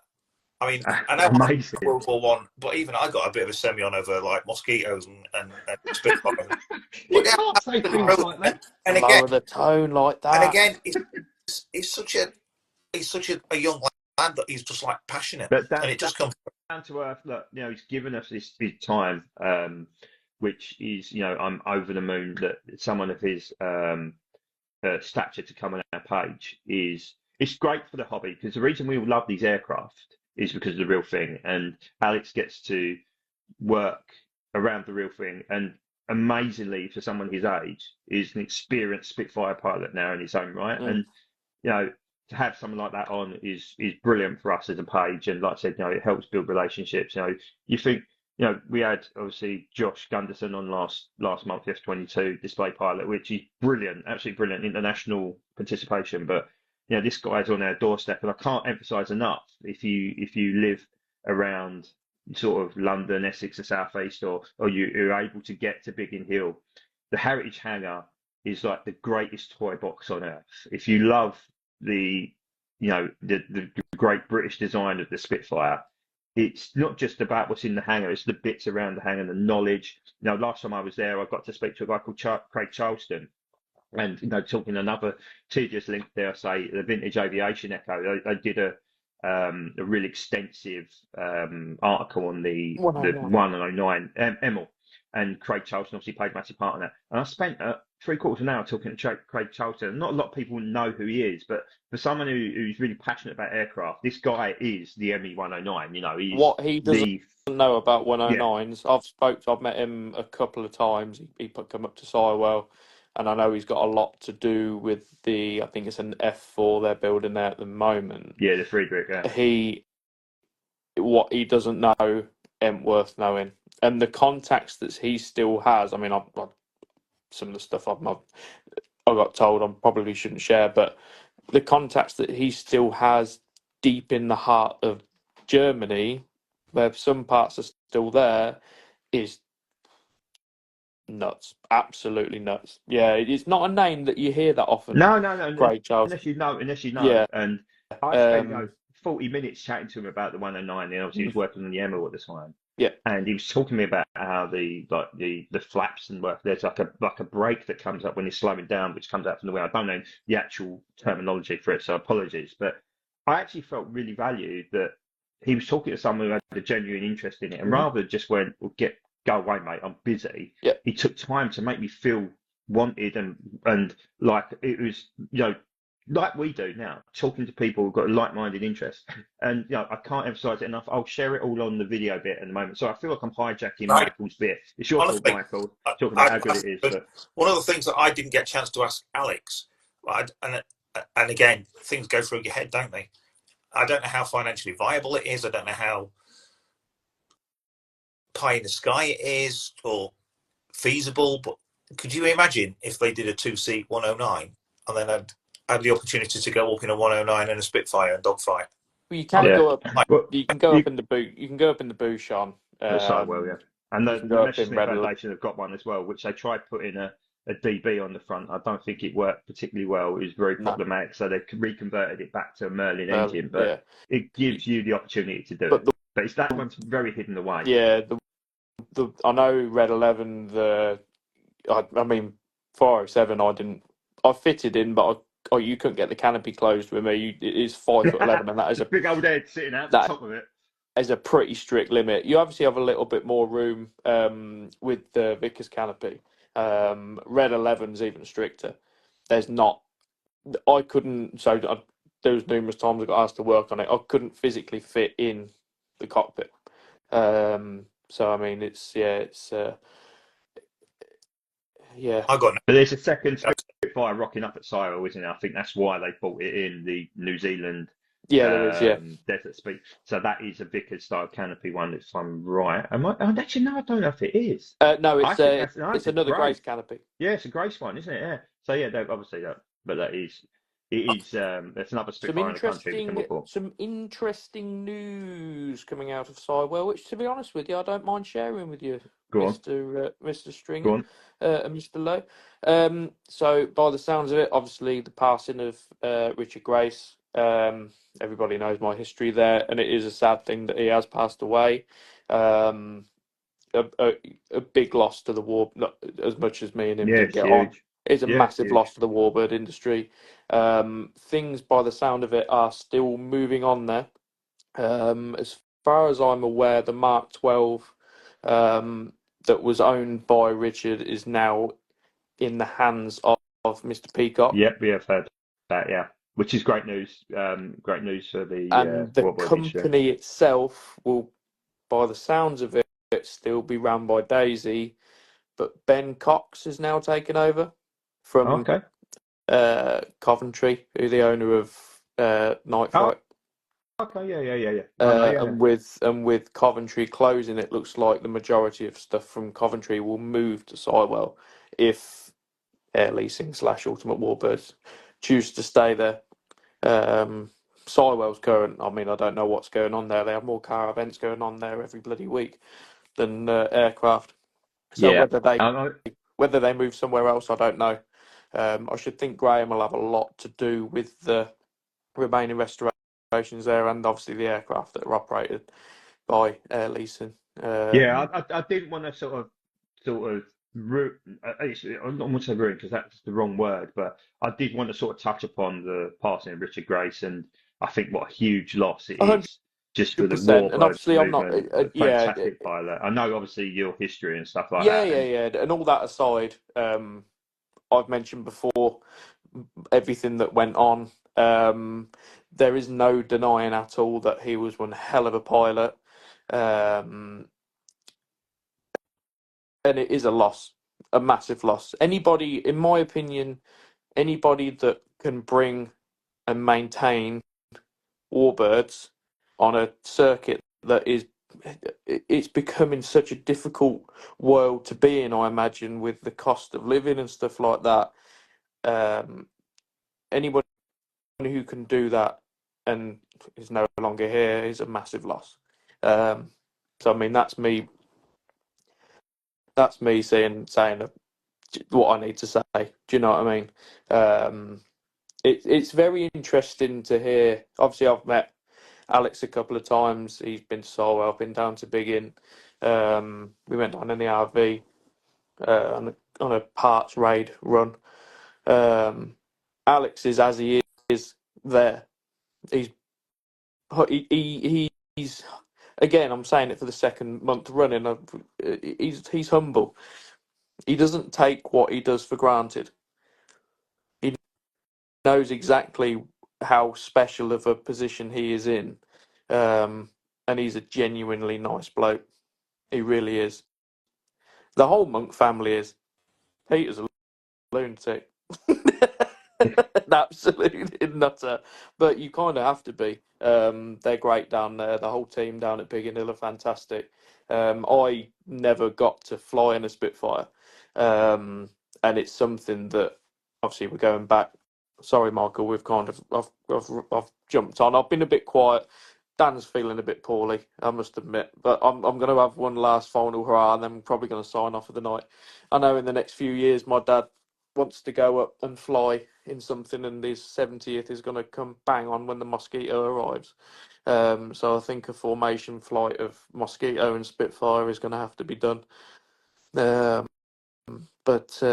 yeah, it's I don't know where I was going with that. My head is all over the place, boys. I'm really sorry.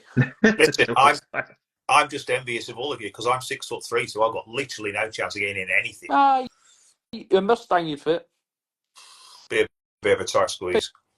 P51 you'd fit in, mate. You would be amazed. And I taxied in the back of Contrary Mary, and there is you could have a 3-course meal in the back of that. Need a 2-seat P47. That's what we need. Yeah, I don't know whether that's going to happen. No, I think I might be a bit pie in the sky that one. But yeah, anyhow, boys, I'm going to love you and leave no if worries, that's all right, because I need to go. No I need to go and get some rest. But it's lovely to see you all, and I shall. I'll catch up with you soon. Cheers for fighting. I'll just see, obviously, Matt's on as well from Not Another Train. If you want to come onto the call, you're more than welcome to. And I did send you a message through Facebook, but I don't know if anything come through. But look, we're over to. Cheers, Dan. I hope you feel better. Cheers, bud. Bye. Get that Imodium in you. So, Mike, sorry, get over to you. Obviously, I know this is the thing with this show. It's organic. Listen, it's organic, and it just goes where it needs to go. And that's one of the beauties of it, that, you know, it's not that structured. It's great.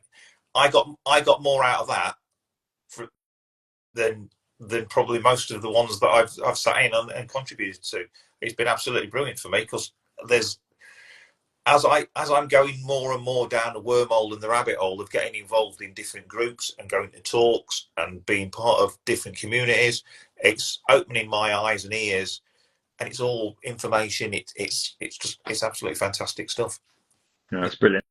Like I say, it's brilliant for the page as well, and the community. Because we're marrying different things up, you know. Like I said, did the whole. I mean, the boys with the Vintage Aviation Echo, you know, I'm proud to call them friends. And, you know, again, just another little plug for something else. If you haven't ordered it, it's still available to order from the Vintage Aviation Echo. What a fantastic as a first release. What a fantastic body of work that was. I mean, the volume, the quality of the writing, the photography. I mean, the piece on the Blériot was the best piece. The artistry as well. So Oliver Stevenson did all the illustration for it, and wow, unbelievable! What a talented guy. Do you know the funny thing is, right? I've not seen my copy for about 6 weeks. So every Friday, my dad goes shopping with my mum. So my dad don't get out very much because he's heavily disabled. So he goes out probably once or twice a week. So they go shopping on a Friday. Every time he goes, he gets it back from someone else. They go out for a meal on a Friday, gives it to someone else and lends it to him for a week, and then picks it up and then distributes it out again. You know, I'm like, Dad, where's me bloody echo? I've only read 3/4 of it. So, but that says it all. And my dad, you know, like I said, he struggles to communicate because of the stroke and the debilitation from that. And to see him, I walked in from work and just see him sitting there with his glasses on the table, cup of tea, and he's just reading through. And it made me like amazing. I sent a picture actually of him doing that, and I sent it to Elliot and said, "Look, this guy is sitting there reading your work." And it was something he shared it on. I think it's on the Instagram stories and stuff like that. But what a publication! And part 2 will come early next year. They're working hard at it now, guys. But all of this, I don't even know where my copy is. I lent it to my dad. My dad was obviously having a bad time with his second cancer up, and he's coming through that, and he's doing well, but he's having to spend a lot of time at home. And I went round the other day, and where is it? I lent it to your brother. The next thing I'm getting, and my brother has never been into aviation or aeroplanes. He always thought, you know, you're Rod, why are you into all of that? Never been into it at all. If anything, it was cars as younger. The next thing I'm getting a text message saying, "Have you got any books by this bloke called Eric Winkle Brown?" It's just like, you know, and he's a 50-year-old bloke, and all of a sudden it's like opened his eyes to all of this stuff. Oh, Matt is joining. Let's check that beard out. Is it look? Yes, good effort. Yeah. Good effort. Right, we've all got moustache envy. So just before Michael gets into his bit, for those who don't know, Matt has been on briefly before. But so he's now coming on. Obviously, we're going to talk through the Hobby Master and JC Wings releases and any new releases to our collections after Michael has done his bit. So I'm going to shut the hell up now, and let Michael do his thing around World War One, because it's a really, really important thing. Well, yeah, I mean, yeah, let's start. It's obviously coming up towards the 114th anniversary of the 1st November of the war, and there's nobody left alive to talk about it now, and that's going to be more and more apparent of the World War II veterans as they peter out. There's not many of them left now, and it's down to people like us to just keep remembering. You know, I was at the Great War Conference. The Great War Group, and a bit of a plug for them, is a group of historians, TV presenters, people like me, people with an interest in various things. And when I say various things, there's a guy that's used to be in the Royal Tank Regiment that was their historian, is now a world expert on the Royal Tank Corps in Palestine. And one of the talks he gave, you wouldn't believe how it's actually relevant to what's going on in tanks in Palestine today.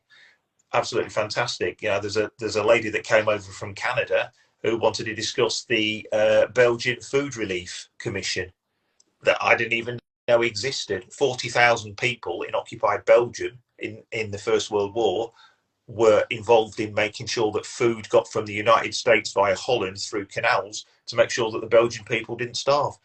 It's like a whole story in itself that nobody ever knew existed. So there's lots of things around that, and aviation is one of the big things at the moment that they're discussing.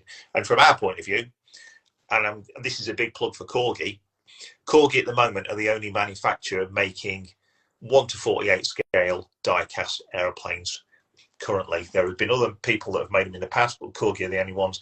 And sometimes gets a bad rep, Corgi, for some of the things that they've released a bit half-cocked, or this is wrong, or, you know, people are not happy with this. And the price points that they are paying, I can understand their frustration. But from my point of view, World War One Corgi has just gone, since I've been involved in the last 3 or 4 years, has gone stratospheric through the roof. Release after release after release just gets better and better and better. And you think it can't get any better, this is the pinnacle, and they go and blow something else out of the water. You know, it was doing really well, and then they brought out the Bristol Fighter, which is, I think, the best die-cast model of anything ever made. Amazing. It's phenomenal. Although, yet to get one, to be honest. Oh no, you've got to get one, Matt. Honestly, I'm not a massive World War One buff, but I've got 2 of the 3 releases. Saying that, I've that's just the last one, isn't it? On these, the Lewis gun drum is too small, so I need to be having a word. But these collectors, the Lewis gun's too small. Bloody hell. As an aeroplane, as a mechanical manufactured thing, it is a thing of beauty, and I don't even know how they've managed to do it, because the bracing is perfect and really complicated. The wing actually sits below the fuselage. It's just amazing. It's just an amazing thing. So, well, let's start with this for a start. So, latest Bristol fighter release, A7194, 1 Squadron AFC in Palestine. I jumped all over this because I've got all of the other Bristols, and I've got a couple that I used as Code 3s. But I mean, this is just the best Bristol fighter of the best. Is that two blades? That one I can't really see. 2 blade, yeah, it's a 2 blade. I The first one was a 4 blade. I think that has a 2 blade. Yeah, the 4 blades. It looks a bit. It's lovely. Don't get me wrong. I think the detail on the actual propeller is really, really good. But the aircraft that I remember seeing when I see the free ship at Duxford Legends, 2014 or something like that, and somebody might be able to correct me on that, but they were all 2-bladers, and it just, for me, that's the aircraft I know. A 4-blade on World War One just looks weird. I know why they did it, but it just looks a bit strange to me. Well, it started with the BE2. The BE2s were always 4-bladed, and they had experiments. Funny enough, they actually had the DH9 as well. That had 4 blades, didn't it? DH9. Yeah, well, a lot of the DH4 did. The Liberty engine DH4s. A lot of the German twin engine bombers had 4 blades. What tied in with me is this book here, which is Aces and Kings by L.W. Sutherland, which is the story of 1 Squadron in Palestine. It's not a particularly good photo, but the exact 7194 is this one up here in the top corner. And this is a first edition from 1930, which was one of the things that got me into to collecting books. Can I just say, Michael, the one thing that fascinates me in particular about your collection is that they make a model, and it's not enough for you to just get the model. You have to go and find a first-hand source. You go and get the book. Go and get something else. It's the way that it goes from, I like the model, but then you go back and find anything connected to it, and it's those little bits that add a gem to the. And it's not just the model. So let's say, for example, the best Fokker that Corgi have produced is Rudolf Stark's. Just a leader of 35. Last year of the war, wrote this book, Wings of War, the best German version of World War One aviation. It's really a diary of the last year of the war. No holds barred. They're losing. They're running out of men. There's a bit where in the summer, they're having to fly just naked under the flying kit because nobody's bothered to turn up with any underwear for them because there's shortages in Germany. Towards the end, they want to fly missions, but there's no petrol. It's just, and then what happened at the end of the war, where they were literally waving their guns to stop German communists stealing all the aeroplanes. Really, really good book. So that came first. And then obviously I have to thank, big up to Simon Oliver, who got me this, which is a beautiful aeroplane and a beautiful scheme. Oh, wow. Look at that. You can still get it. I haven't remortgaged the house to get one of those. They're a really, really expensive price point, but if you get one, it's the best Fokker. And then because it's me, I'm scouring around, and I'm not happy until I've got a German first edition from 1933. That's an expensive Fokker, that one, wasn't it? Which actually, knocked spots off how much the plane was. It made the plane look quite reasonable. Stan Boardman for you there. I'm going to call this out now, and hopefully Michael gets to watch this. But Michael Clegg, I'm talking about. Michael should be involved with Corgi. We talk about, we covered it to death around the mistakes that are made around some of the diecast. And if there's somebody who's World War One proficient and knowledgeable and knows the ins and outs of everything, it's this guy who's in the bottom left of my screen. And not just being a top man as well. You talk about the guy lives and breathes World War One, and that's what we need. We need people within that get things right, land it right first time. An old retail cliche when I worked at Tesco many years ago is land it right first time, and so often we're not seeing that, and they're not landing it right second time, and then into production. I think someone like Michael could make a huge difference to Corgi or Airfix as a brand. And under the Hornby bracket and being on their team. So if you are watching anybody, David or Michael Clegg, approach this guy, get him on the team. I'm embarrassed. It's very kind of you to say so. But again, the actual volume of, I'm just going to move these out of the way. But yeah, the actual volume, and I can't turn my camera around and show you that I'm actually sitting literally. Well, in fact, I will actually. Look. So I'm actually in my book room. Just assure us you've got trousers on. Oh yeah. You're doing this. I know what you're like. So, you literally dress the top off. So I'm in my book room, which is not my library because that's separate. So this naturally. Why would you have two? This is everything that is not of interest to me that I've collected as a byproduct of what I need to collect. So I'll start here. So obviously you've got the cabinets, and then there's that, and that, and that, and that, and that, and that. National Archives. If I tell you, that's about 10% of what I've got. So, I'm not even moving. Illustrated War News from 1918, original magazines. I've got boxes of them. Fly magazine, and again, this is not me blowing my own trumpet. This is an obsessive collector that's been collecting for 30 years. The Imperial War Museum's got 2 copies of this.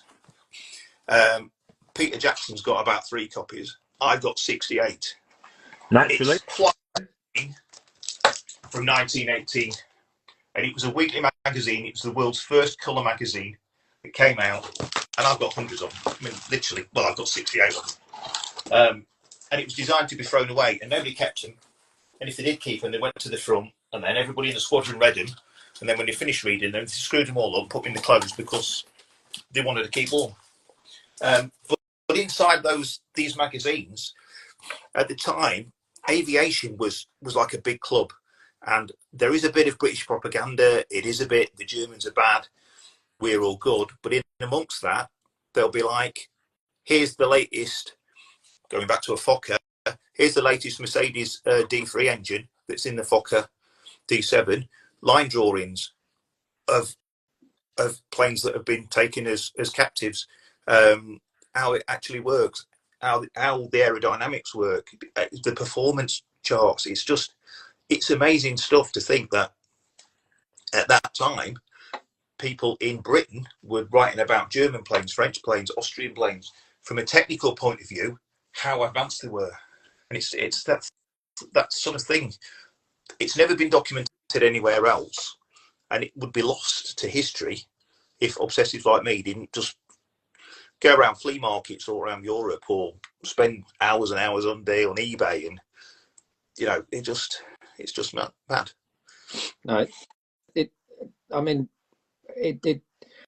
does start to consume you. I mean, I've always had an interest in Bomber Command, in terms of my grandfather was a mid-upper gunner on Lancasters in 1945. But that then takes you from, I like Lancasters, and then I'll have an interest in 5 Group, in Bomber Command. You mentioned about the Belgium relief effort in terms of feeding them, but of course Bomber Command did Operation Manna. And again, wouldn't that be an interesting subject for Corgi, that instead of having bombs in the bomb bay, they do an Operation Manna special? That anniversary is coming up next year, 1945, and they put the food sacks in the bomb bay. And yes, it's another brown and green Lancaster, but that's a point of difference, and it's humanitarian. So you can go down sort of rabbit holes on that front. But that interest stems, like, so for example, I was on eBay, and there was a collection from a lady called Joyce Brotherton, who was the intelligence officer at RAF Spilsby, and I couldn't afford them all. It was either sell one of the children or buy just a couple. And they were the original post-reconnaissance photos of the raids that my grandfather had been on. So I was able to purchase those ones. And on the back is JMB, which were her initials, and stamped is RAF Spilsby, March 1945. And you kind of think they would, unfortunately her collection was broken up, but it meant that I was able to get some. And to think that was on the wall at the same time that my pa, as I called him, my pa Bert, was there. It's that tangible collection. And what you're doing, Michael, with preserving those things, is that's a piece of history that would have been lost otherwise. It would have gone off somewhere. So I connect on that level in terms of what you're doing, in terms of you don't just get the model, you then follow it through. Oh, yeah. and that then builds a story. Because for me, it's the whole thing. It's not just a model plane. It's what it represents, and it's everything. And the thing is, it's once you go down the wormhole, you want to know about the pilot, you want to know about the aeroplane, you want to know about the person that designed the aeroplane, you want to know about the planes that came before and then afterwards. Which squadrons it was in, the people in the squadrons is a good example. So Billy Bishop, I mean, we've all seen this. It's probably the biggest thing you'll see on eBay. You can pick them up for 10, 15, 20 quid. It's looking a bit dated now. It's got a very plastic propeller. It's not particularly well done. It was at the time, but I mean, Corgi have just improved so much. So this is Billy Bishop's A 8936, I think, from 60 Squadron, and absolutely brilliant. It's great. I mean, he was one of the biggest show-offs and one of the most controversial pilots in World War One. He was the only person to get the VC for an uncorroborated report, which is bizarre when you think about it now. But at the time, his CEO wanted to make a bit of a name for himself and for Bishop, so it was all pushed through. And then obviously became a minor celebrity, wrote this book.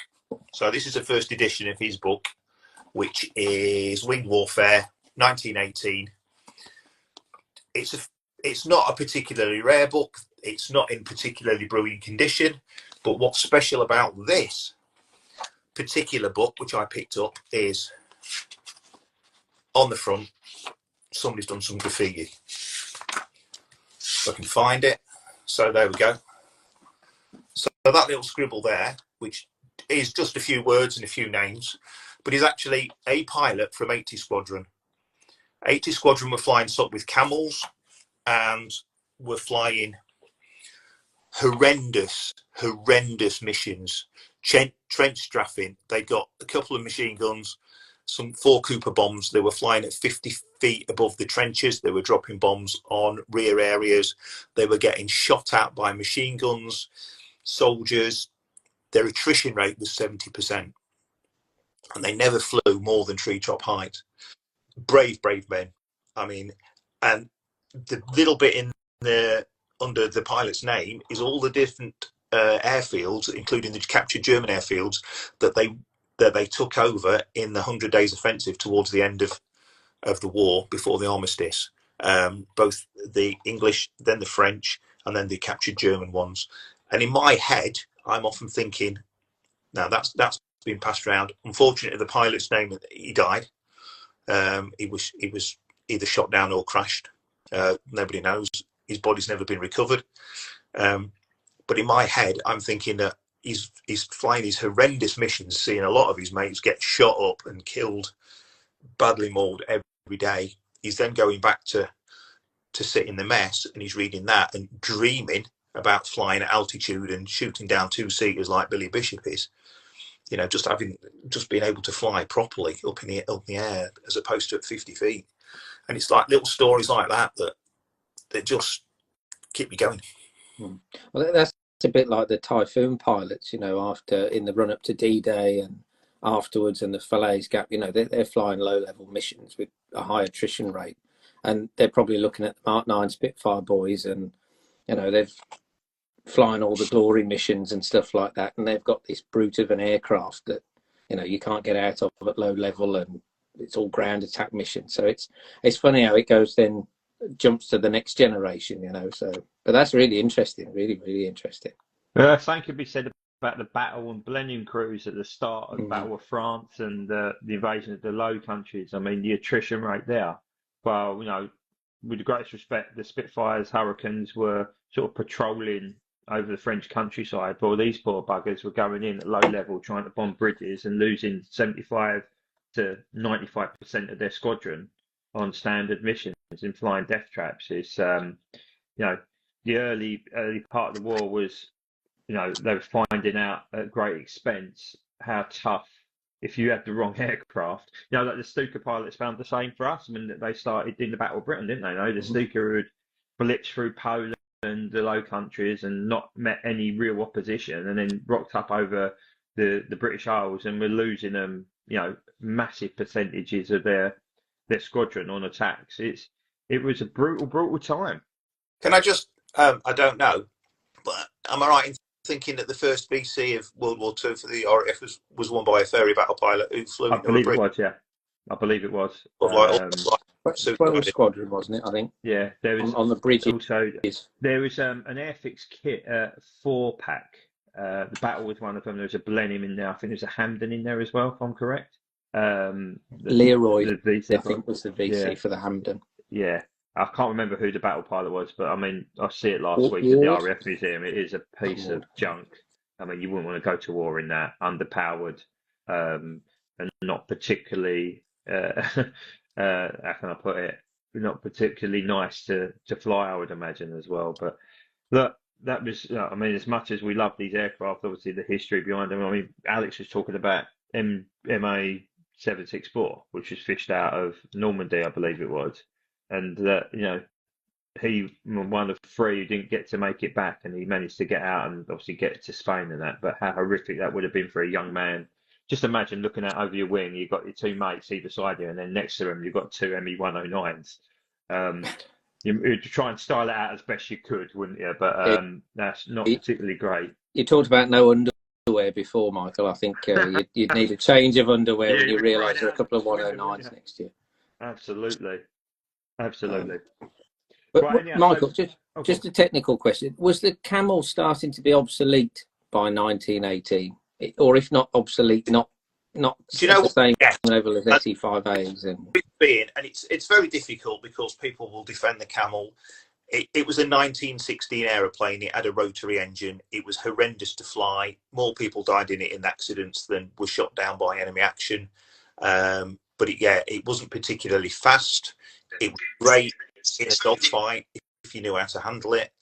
But the German Pfalzers and Fokkers were just outmaneuvering it, and it was replaced by. And I get into terrible trouble with air historians because I say that the Sopwith Snipe was a terrible plane. The Sopwith Snipe was the one that came after it. It was an up-engined twin. It had two bays. It was supposed to be more stable. The saving grace for the Camel was the fact that it was unstable and very difficult to fly, which made it a great fighter. The Sopwith Snipe, which came after it, was more stable, which was great to fly, but wasn't a very particularly good fighter. But by 1918, then rotary engine fighters were just coming towards the end of, they were being superseded by inline fighters. The Fokkers and the Pfalzers with their Mercedes engines were faster. The SE5 was 20, 30 miles an hour faster. If the war had carried on into 1919, then there were huge strides. The Newport 29, which nobody ever knows about, which was too late really. There was a new Spad that was about 10, 15 miles an hour faster than the SE5. And it's funny to think that if the war had gone on into 1919, then Britain would have been relying on the Air Force to be the offensive weapon. Mm-hmm. The strategy was by 1918, the British government was exhausted, manpower was exhausted. Their plan, unlike the other years, was not to go over the top and go on the offensive, but to hold the lines as a defensive line, relatively keeping as much manpower and as losses to few as possible, but with what was planned 300 squadrons of American bombers, which sounds amazing. But by 1918, and this is mirrored again in 1940s, by 1918, the factories in America were knocking out a DH4, a Liberty engine DH4 every day. So there were factories making a plane a day. So the plan was that the French, Americans and British would go on the offensive and bomb Germany into submission. I don't know how that would have gone because it didn't particularly go well in World War II. I mean, it did eventually, but it took a few years.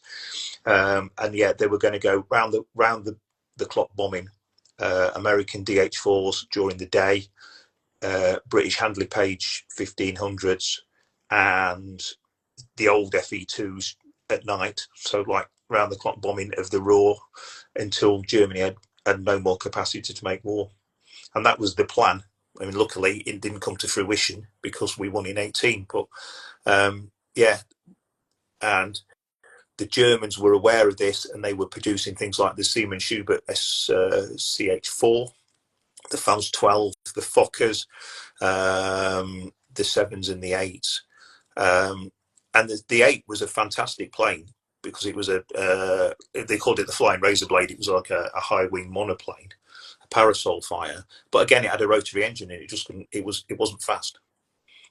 It was getting towards a time where they were struggling to keep up rotary engines with the developments. I mean, the 1500 was a massive, it was a Gotha type bomber. And if the war had ended a week later, the first mass raid on Berlin would have been attempted by 1500s. They were the night before the armistice. They were rolled out, but because of cloud cover, they weren't allowed to take off. But yeah, a week later, they would have bombed Berlin. Oh wow! Didn't know that. No, me neither. Me neither. So because they were planning the war. Well, in fairness, they were planning the war well into 1920, and excuse me. The things that were planned for 1919 are absolutely amazing.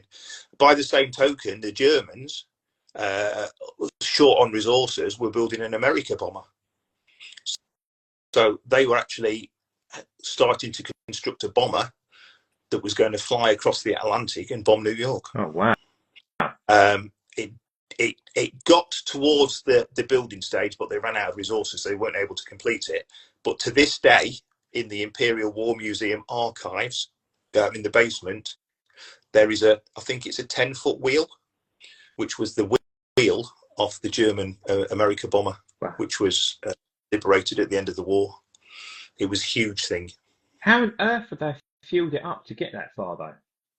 The size of it, it was bigger than a B-29.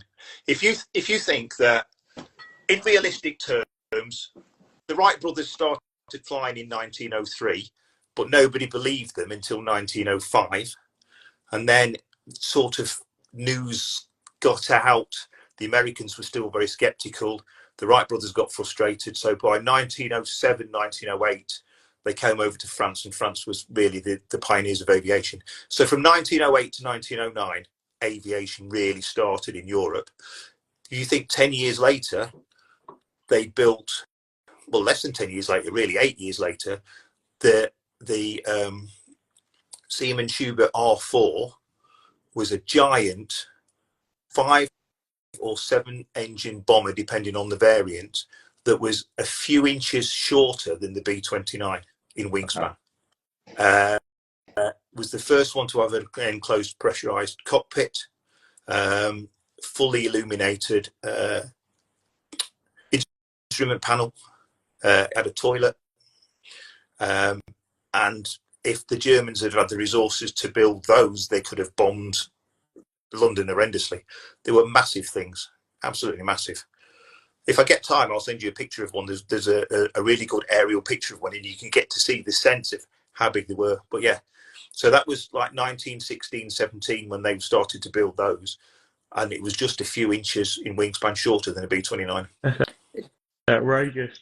It really does seem like outrageous. history. It really does seem like history repeats itself. Because, in World War II, the Germans are doing the exact same thing with America bombers, and some crazy things that if they could have got them finished were way ahead of anything the Allies were producing. Yeah. Well, it's scary that the writing was on the wall twice. Barring jet engines, although there was a plan, somebody had done a feasibility study, barring jet engines, everything that you think was invented in World War II in aviation was essentially invented in World War I. The Americans in 1917, they built the world's first cruise missiles. They built pilotless planes that would just take off, and they were just going to fly them as like bombs. And crazy. Honestly, it's mad. Some of the technology at the time was just phenomenal. And I'm a bit of a technophobe. I don't really understand engines. If you put me in front of a Spitfire engine, an Napier engine, or a Merlin engine, or whatever, I haven't got a clue what any of it does. But the actual enthusiasm for the technology is amazing. I love looking at line drawings. I don't understand them half the time, but some of the complex designs that were built. Everybody knows Gustav Eiffel. They all know who Eiffel is. Sorry, we're off for a bit of a tangent here, but so Gustav Eiffel built the Eiffel Tower, and it was supposed to be a temporary structure for a Paris exhibition. And the French government said, "Thank you very much, Mr. Eiffel." And he said, "Well, can I build a bit of an experimental room downstairs from the tower?" And they said, absolutely. So he built the world's first wind tunnel because he was obsessed with aeroplanes, but he didn't want to fly them. He didn't want to build them. He wanted to understand them and the aerodynamics and the techniques behind them. And the French people, after a bit, said, actually, you're making loads of noise and you're really annoying us. So can you go away? So the French government gave him a load of money to build an even bigger wind tunnel at his factory in Paris. He then spent 2 years building a wind tunnel and testing all of the then well-known Blériots, Depidusins, Moraines, all of the existing aeroplane wing types, and he made some up himself. And he tested all of the wing foils, and he wrote all of the information down to do with aerodynamics and drag and thrust and lift in tables in a book which he produced in 1914. I've got one of the only 2 German versions of that. Mine, of course, yes, known to exist. Mine went to the Pfalz factory, and factory used those drawings to produce all of their aeroplane designs during World War One. And at the end, when the armistice was signed and there was a mad rush, a bit like in World War, again, echoing World War Two, the Allies just moved in to get all of the secrets and information. Some French colonial troops were sent into the Phelps factory and ordered to destroy everything. So burn all of the paperwork, smash everything up. And for some reason, one of these French colonial troops decided not to smash this book up, but keep it. And I bought it off the family about 10, 15 years ago. It'd been in the family ever since. There's another copy in Germany, in America, that was in the Rumpler factory. But all of the manufacturers used Eiffel's tablets and formula to produce aeroplanes. Mad. Absolute mental. Yeah. But, and yeah, not to be put a dampener on things. Obviously, we just run over 2 hours, believe it or not, and naturally. But just, I want to cover a couple of bits off before we sort of end it up. So I'm going to go a bit out of Michael's remit here. So the new Hobby Master and JC Wings releases, I've shared them on the page. Yes, I think the real sort of headlines from Hobby Master are that Moggy is being produced in January through Tiger Hobbies. And the following month, Blackjack is being produced as an exclusive through Tiger Hobbies. So there'll be a UK exclusive, which I think is brilliant. I mean, it's 2 aircraft we've been calling out for. I'm sure Corgi will get onto Moggy at some point in 148 scale, but great opportunity to add 2 iconic display jets to our collections. I think the big thing for me is around the JC Wings releases, and I know they released the SU-24, which is the Excalibur mold, and previous to that they released the A6 Intruder, which I believe was also pre-designed by Caliber as well. And I also think was it the MiG? Oh, my brain. No, what was the other one? You had the Fitter, didn't you, as well? Which was released, which is also a Caliber pre-design. Is that Sukhoy? Yes, yeah. Get me now with Russian modern jets, eh? Yes. So it looks like the F-14 is being released by Caliber, which is a really interesting move. And also looking at it, there's quite a Ukraine SU-22. That's it. Sorry, my bad. Which is a bold move. I've not seen any prices yet for it. I know obviously the Caliber F-14 usually retails about 150, 160 quid. So it'd be interesting to see how JC Wings price it. I don't think it'll be that high. I think it'll be considerably cheaper because they might be able to churn more out at a better rate. What's your thoughts on any of them, Matt? I know you're more of a World War II guy like me. Is there any of that of any interest to you? I think sharp and pointy things are very much for other people, in my opinion. But I think having Moggy and Blackjack, which are 2 iconic aircraft, that and schemes that hundreds of thousands of people will have seen across the air show sector, that, you know, even if you just have a vague interest in the aircraft and you see one of these models, that people should like them. And I think if I, you know, I mean, fortunately we've just started working with the Memorial Flight Visitor Centre now, so I'll actually get to go up there a bit more. So, you know, if I see these aircraft flying, I mean, not Blackjack anymore because it's retired, but you know, the Moggy one, certainly you'd be going, oh, I think I could fit that in. There's an angle for that one, you know, I can justify that one now. So those 2 are interesting. And the Hobby Master one, the ME-109 looks quite interesting with the white nose. Yeah. Be interested. I don't know much about the pilot, but it'd be interesting to know about the scheme and why that is. I think they've adjusted the Corsair scheme as well, because I think the second poster had the yellow ring on the cowling. So I think they might have readjusted the extra, but also releasing the F-15 with D-Day stripes on as well. So I mean, that'd be a really, really good seller. I mean, there's not a massive amount there that really interests me because I'm World War II guy. I mean, it's interesting. JC Wings are releasing the F-16 in Ukrainian markings, which I think is a banger, which will sell really well. I'm not entirely sure if the F-16 is the Caliber F-16. I've not even looked into that. They haven't put it in any of the brackets to say that it is, but that is the only logical next step for them. And maybe the tracker will be released by JC Wings as well. I don't know what's happening with Caliber. I spoke to Noel. He seems to be focusing on ramen toys at the moment.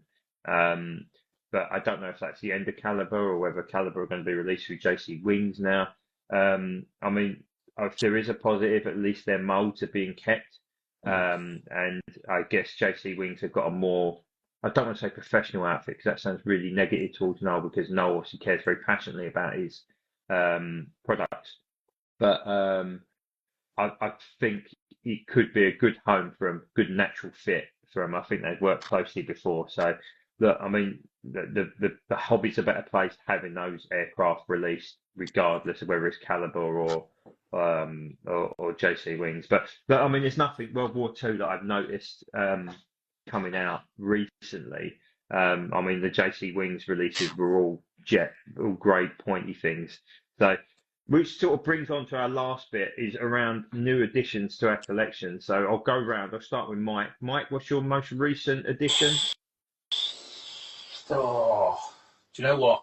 Let's have a look. Do you know what? I've not bought A for ages. You're not going to want to know this. It's actually this. Oh, the Blériot, which is a giant 1 to 10 scale.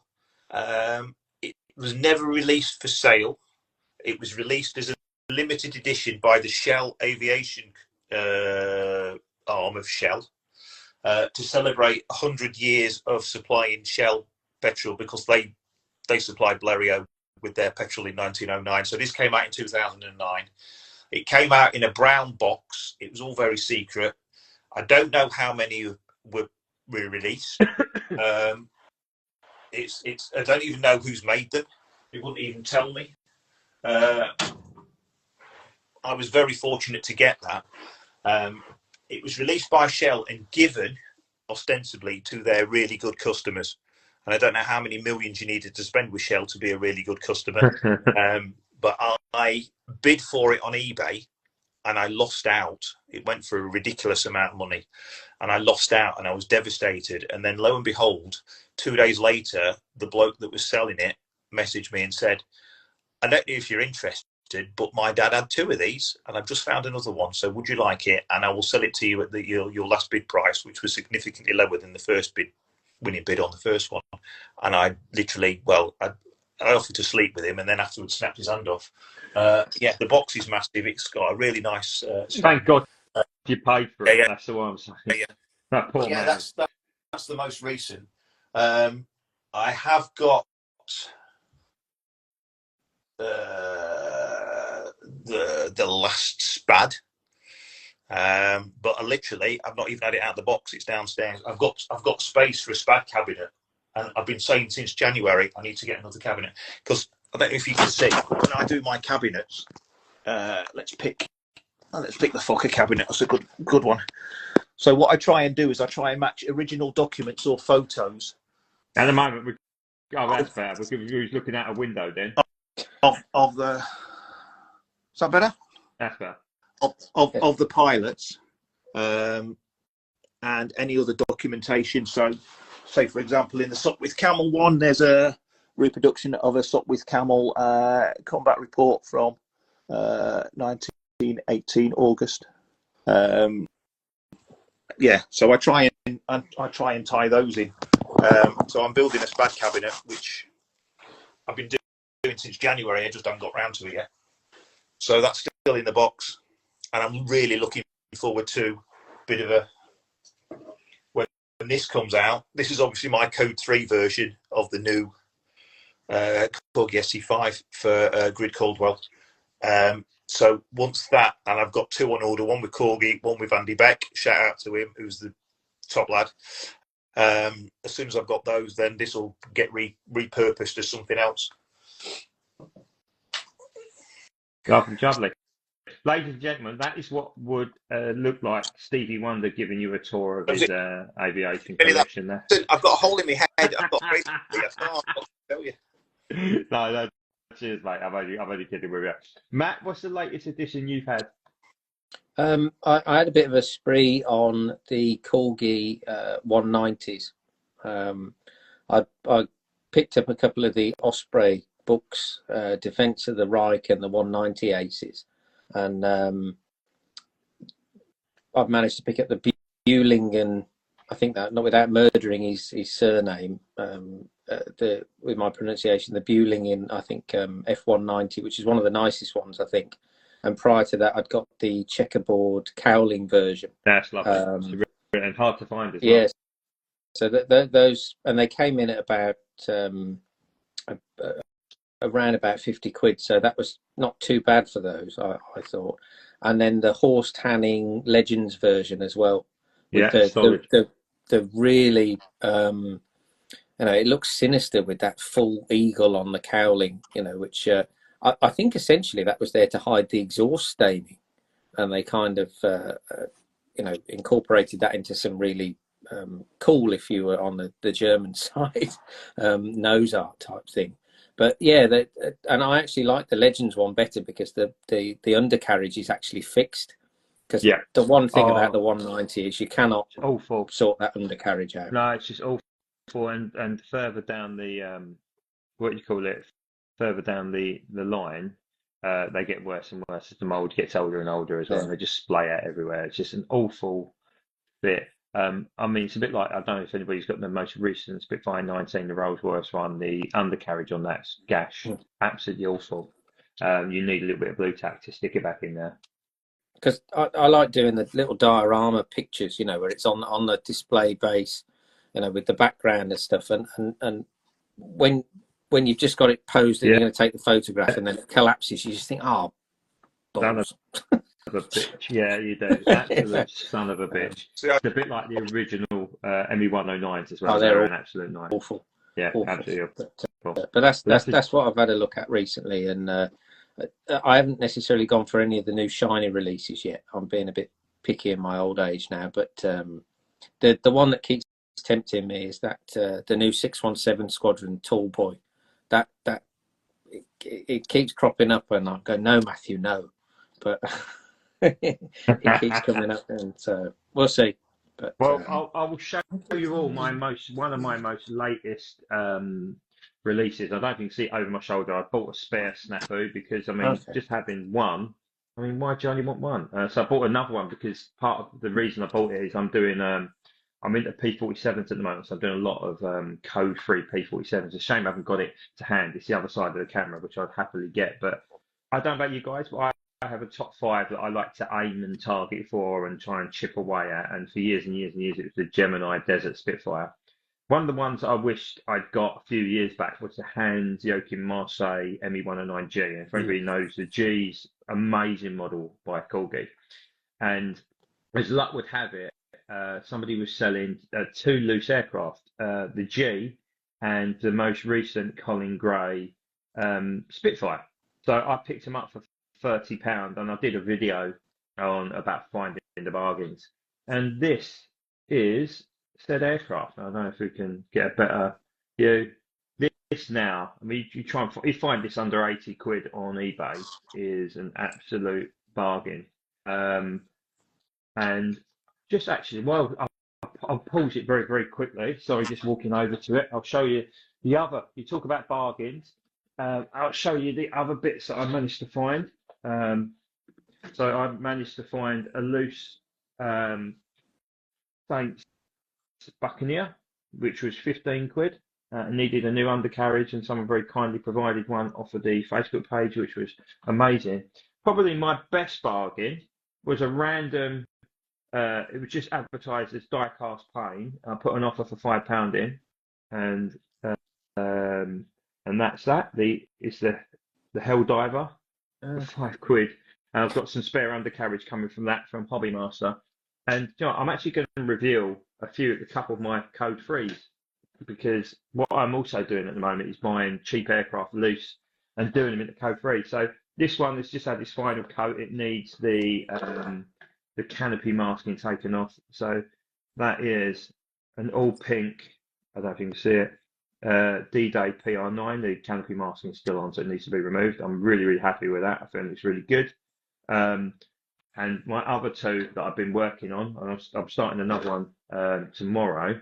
I've done a Southeast Asian, I don't know if you can see it. I've actually weathered this one as well. I don't know if you can see it. So it's a Southeast Asian PR4. Spitfire, again, the canopy masting's got to be taken off of that. That's probably my best finish on an aircraft I've ever done, because I've done what they called the pre-shading. And my latest one, which I started last night, excuse the broken propeller, will be a cousin to Snafu. I'm going to put it into a scheme called Aileen. I'll need to obviously paint the canopy. Gary would kill me if he see that I took the canopy off to paint it. Obviously, it needs a replacement prop, but this was an old No Guts, No Glory. I've been cheeky and masked off the cowling to save having to, but everything else I've done in terms of getting it looking pucker. But that's how far. Look, it's the first time I've actually shown any of my code threes online, because actually it's taken me time to get to that level. But look, if you like painting and you like I know Michael's obviously done a lot of code threes in terms of World War One stuff. It's a great thing to do and add something very, very different to your collection, because who's going to release a Southeast Asian Command PR4 Spitfire? The answer is probably no one. But like something I really enjoyed doing. I've got to a level now where I've got 3 working airbrushes, and I've finally fixed my really expensive hardware and Steenbeck, and got it working for the first time properly. And it was a bent needle, believe it or not. And I'm really, really chuffed with what's coming out of my little factory of aircraft. My Southeast Asian Command P-47s are ridiculous. I must have about 10 of them now. So, and I'm starting another one tomorrow, because I've got one more set of decals to get rid of. So I'd like a list of decals to get. So yeah, that's what I've been doing. I've not really been buying new models per se. I've just been buying sort of spare bits and repainting them. I've been buying a lot of stuff at auction, really, just as I've been Don't we know it, mate? Believe me now. And some of the Atlas ones are great code free donors, and then you 5, 10 quid. I'm going to trump you now. I'm going to show you my code free project. Right, you ready for this? Here we go. Oh, Matt's disappeared. He's run off to get stuff as well. But it's charging. So this is, or was originally, proper diecast. A Dutch company called Authentic Models produced these massive things. I've got a catalogue downstairs, but I've got no date on it. I think it's about 2002, 2003. It's even got leather rib. So yeah, this is going to be my next project. When these were new, they were about 150 quid. They're about 300 or 400 quid now. Oh wow! You can find one. The worst thing that happened is my good friend Edward Borremans in Belgium gave me this on the last day of our trip there. Literally, it was in a massive box. I had to come back in a car through customs. The woman in customs was just raising her eyebrows and just looked at Claire as if to say, "What, are you married?" Because the box was as big as the front of the car. But the worst thing he did was give me this, because I've since found out, doing some research, there's a SPAD, there's a Sopwith, there's a Fokker D7. I need to get the whole set now, obviously. Of course you do. There's a SPAD. We did company I work for, we did an exhibition at the National Motorcycle Museum in Birmingham. And there's a fabric version of a SPAD that's about that scale. So the engine obviously is metal, and then the rest of it is all covered fabric. And I think it was about 300 quid. And I thought, no, that's a bit above the price range of a 148 one. But if you are passing that way anytime, Michael, then do pop in, because that SPAD might not last very long on the shelf with you around. No, well, it'd be gone. Honestly, it's just a nightmare. I am a nightmare, honestly. The stuff that I get on a weekend, you are just mad. I can reiterate that. But the thing is, I reasoned it by being, and especially with diecast as well. Like, if you pick it up for a tenner or you pick it up for 100 quid, some of them, if you don't pick it up now, when are you going to get another one? You know, some of the things that I get outside of the diecast world, I just reason to myself, well, if I don't get it, somebody else is going to get it, and it's like the diecast old models that have been discontinued. When they come up for sale, there's a few people that buy to sell on, but most of us, we buy it, and then that's another one out of the market.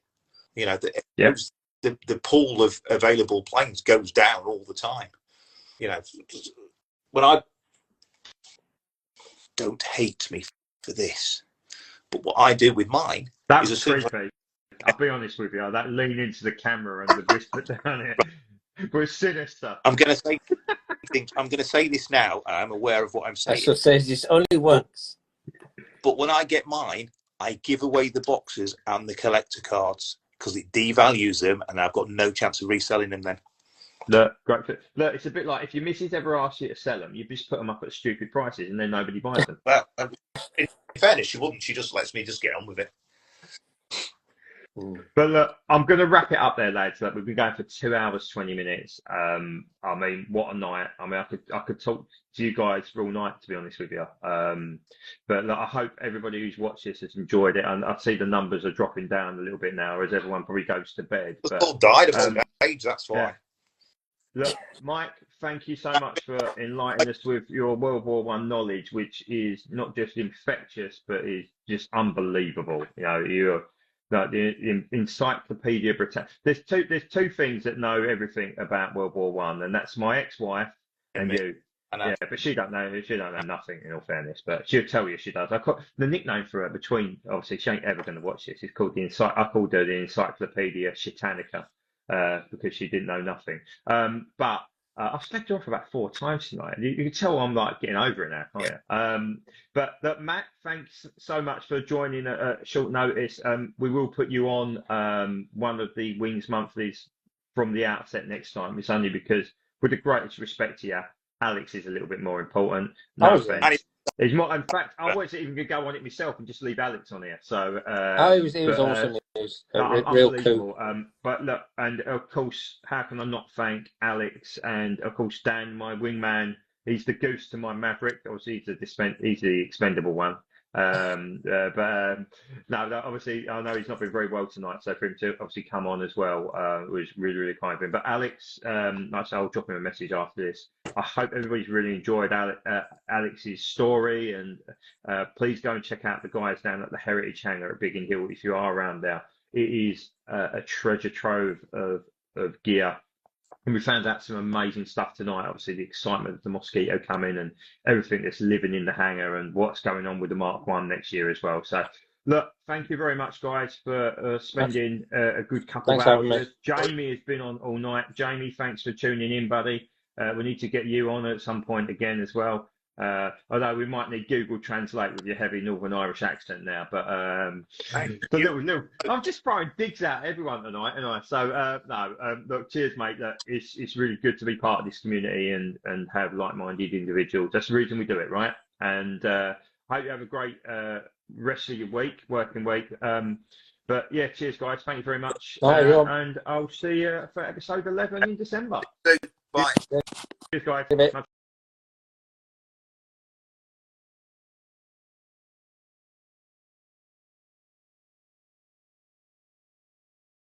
You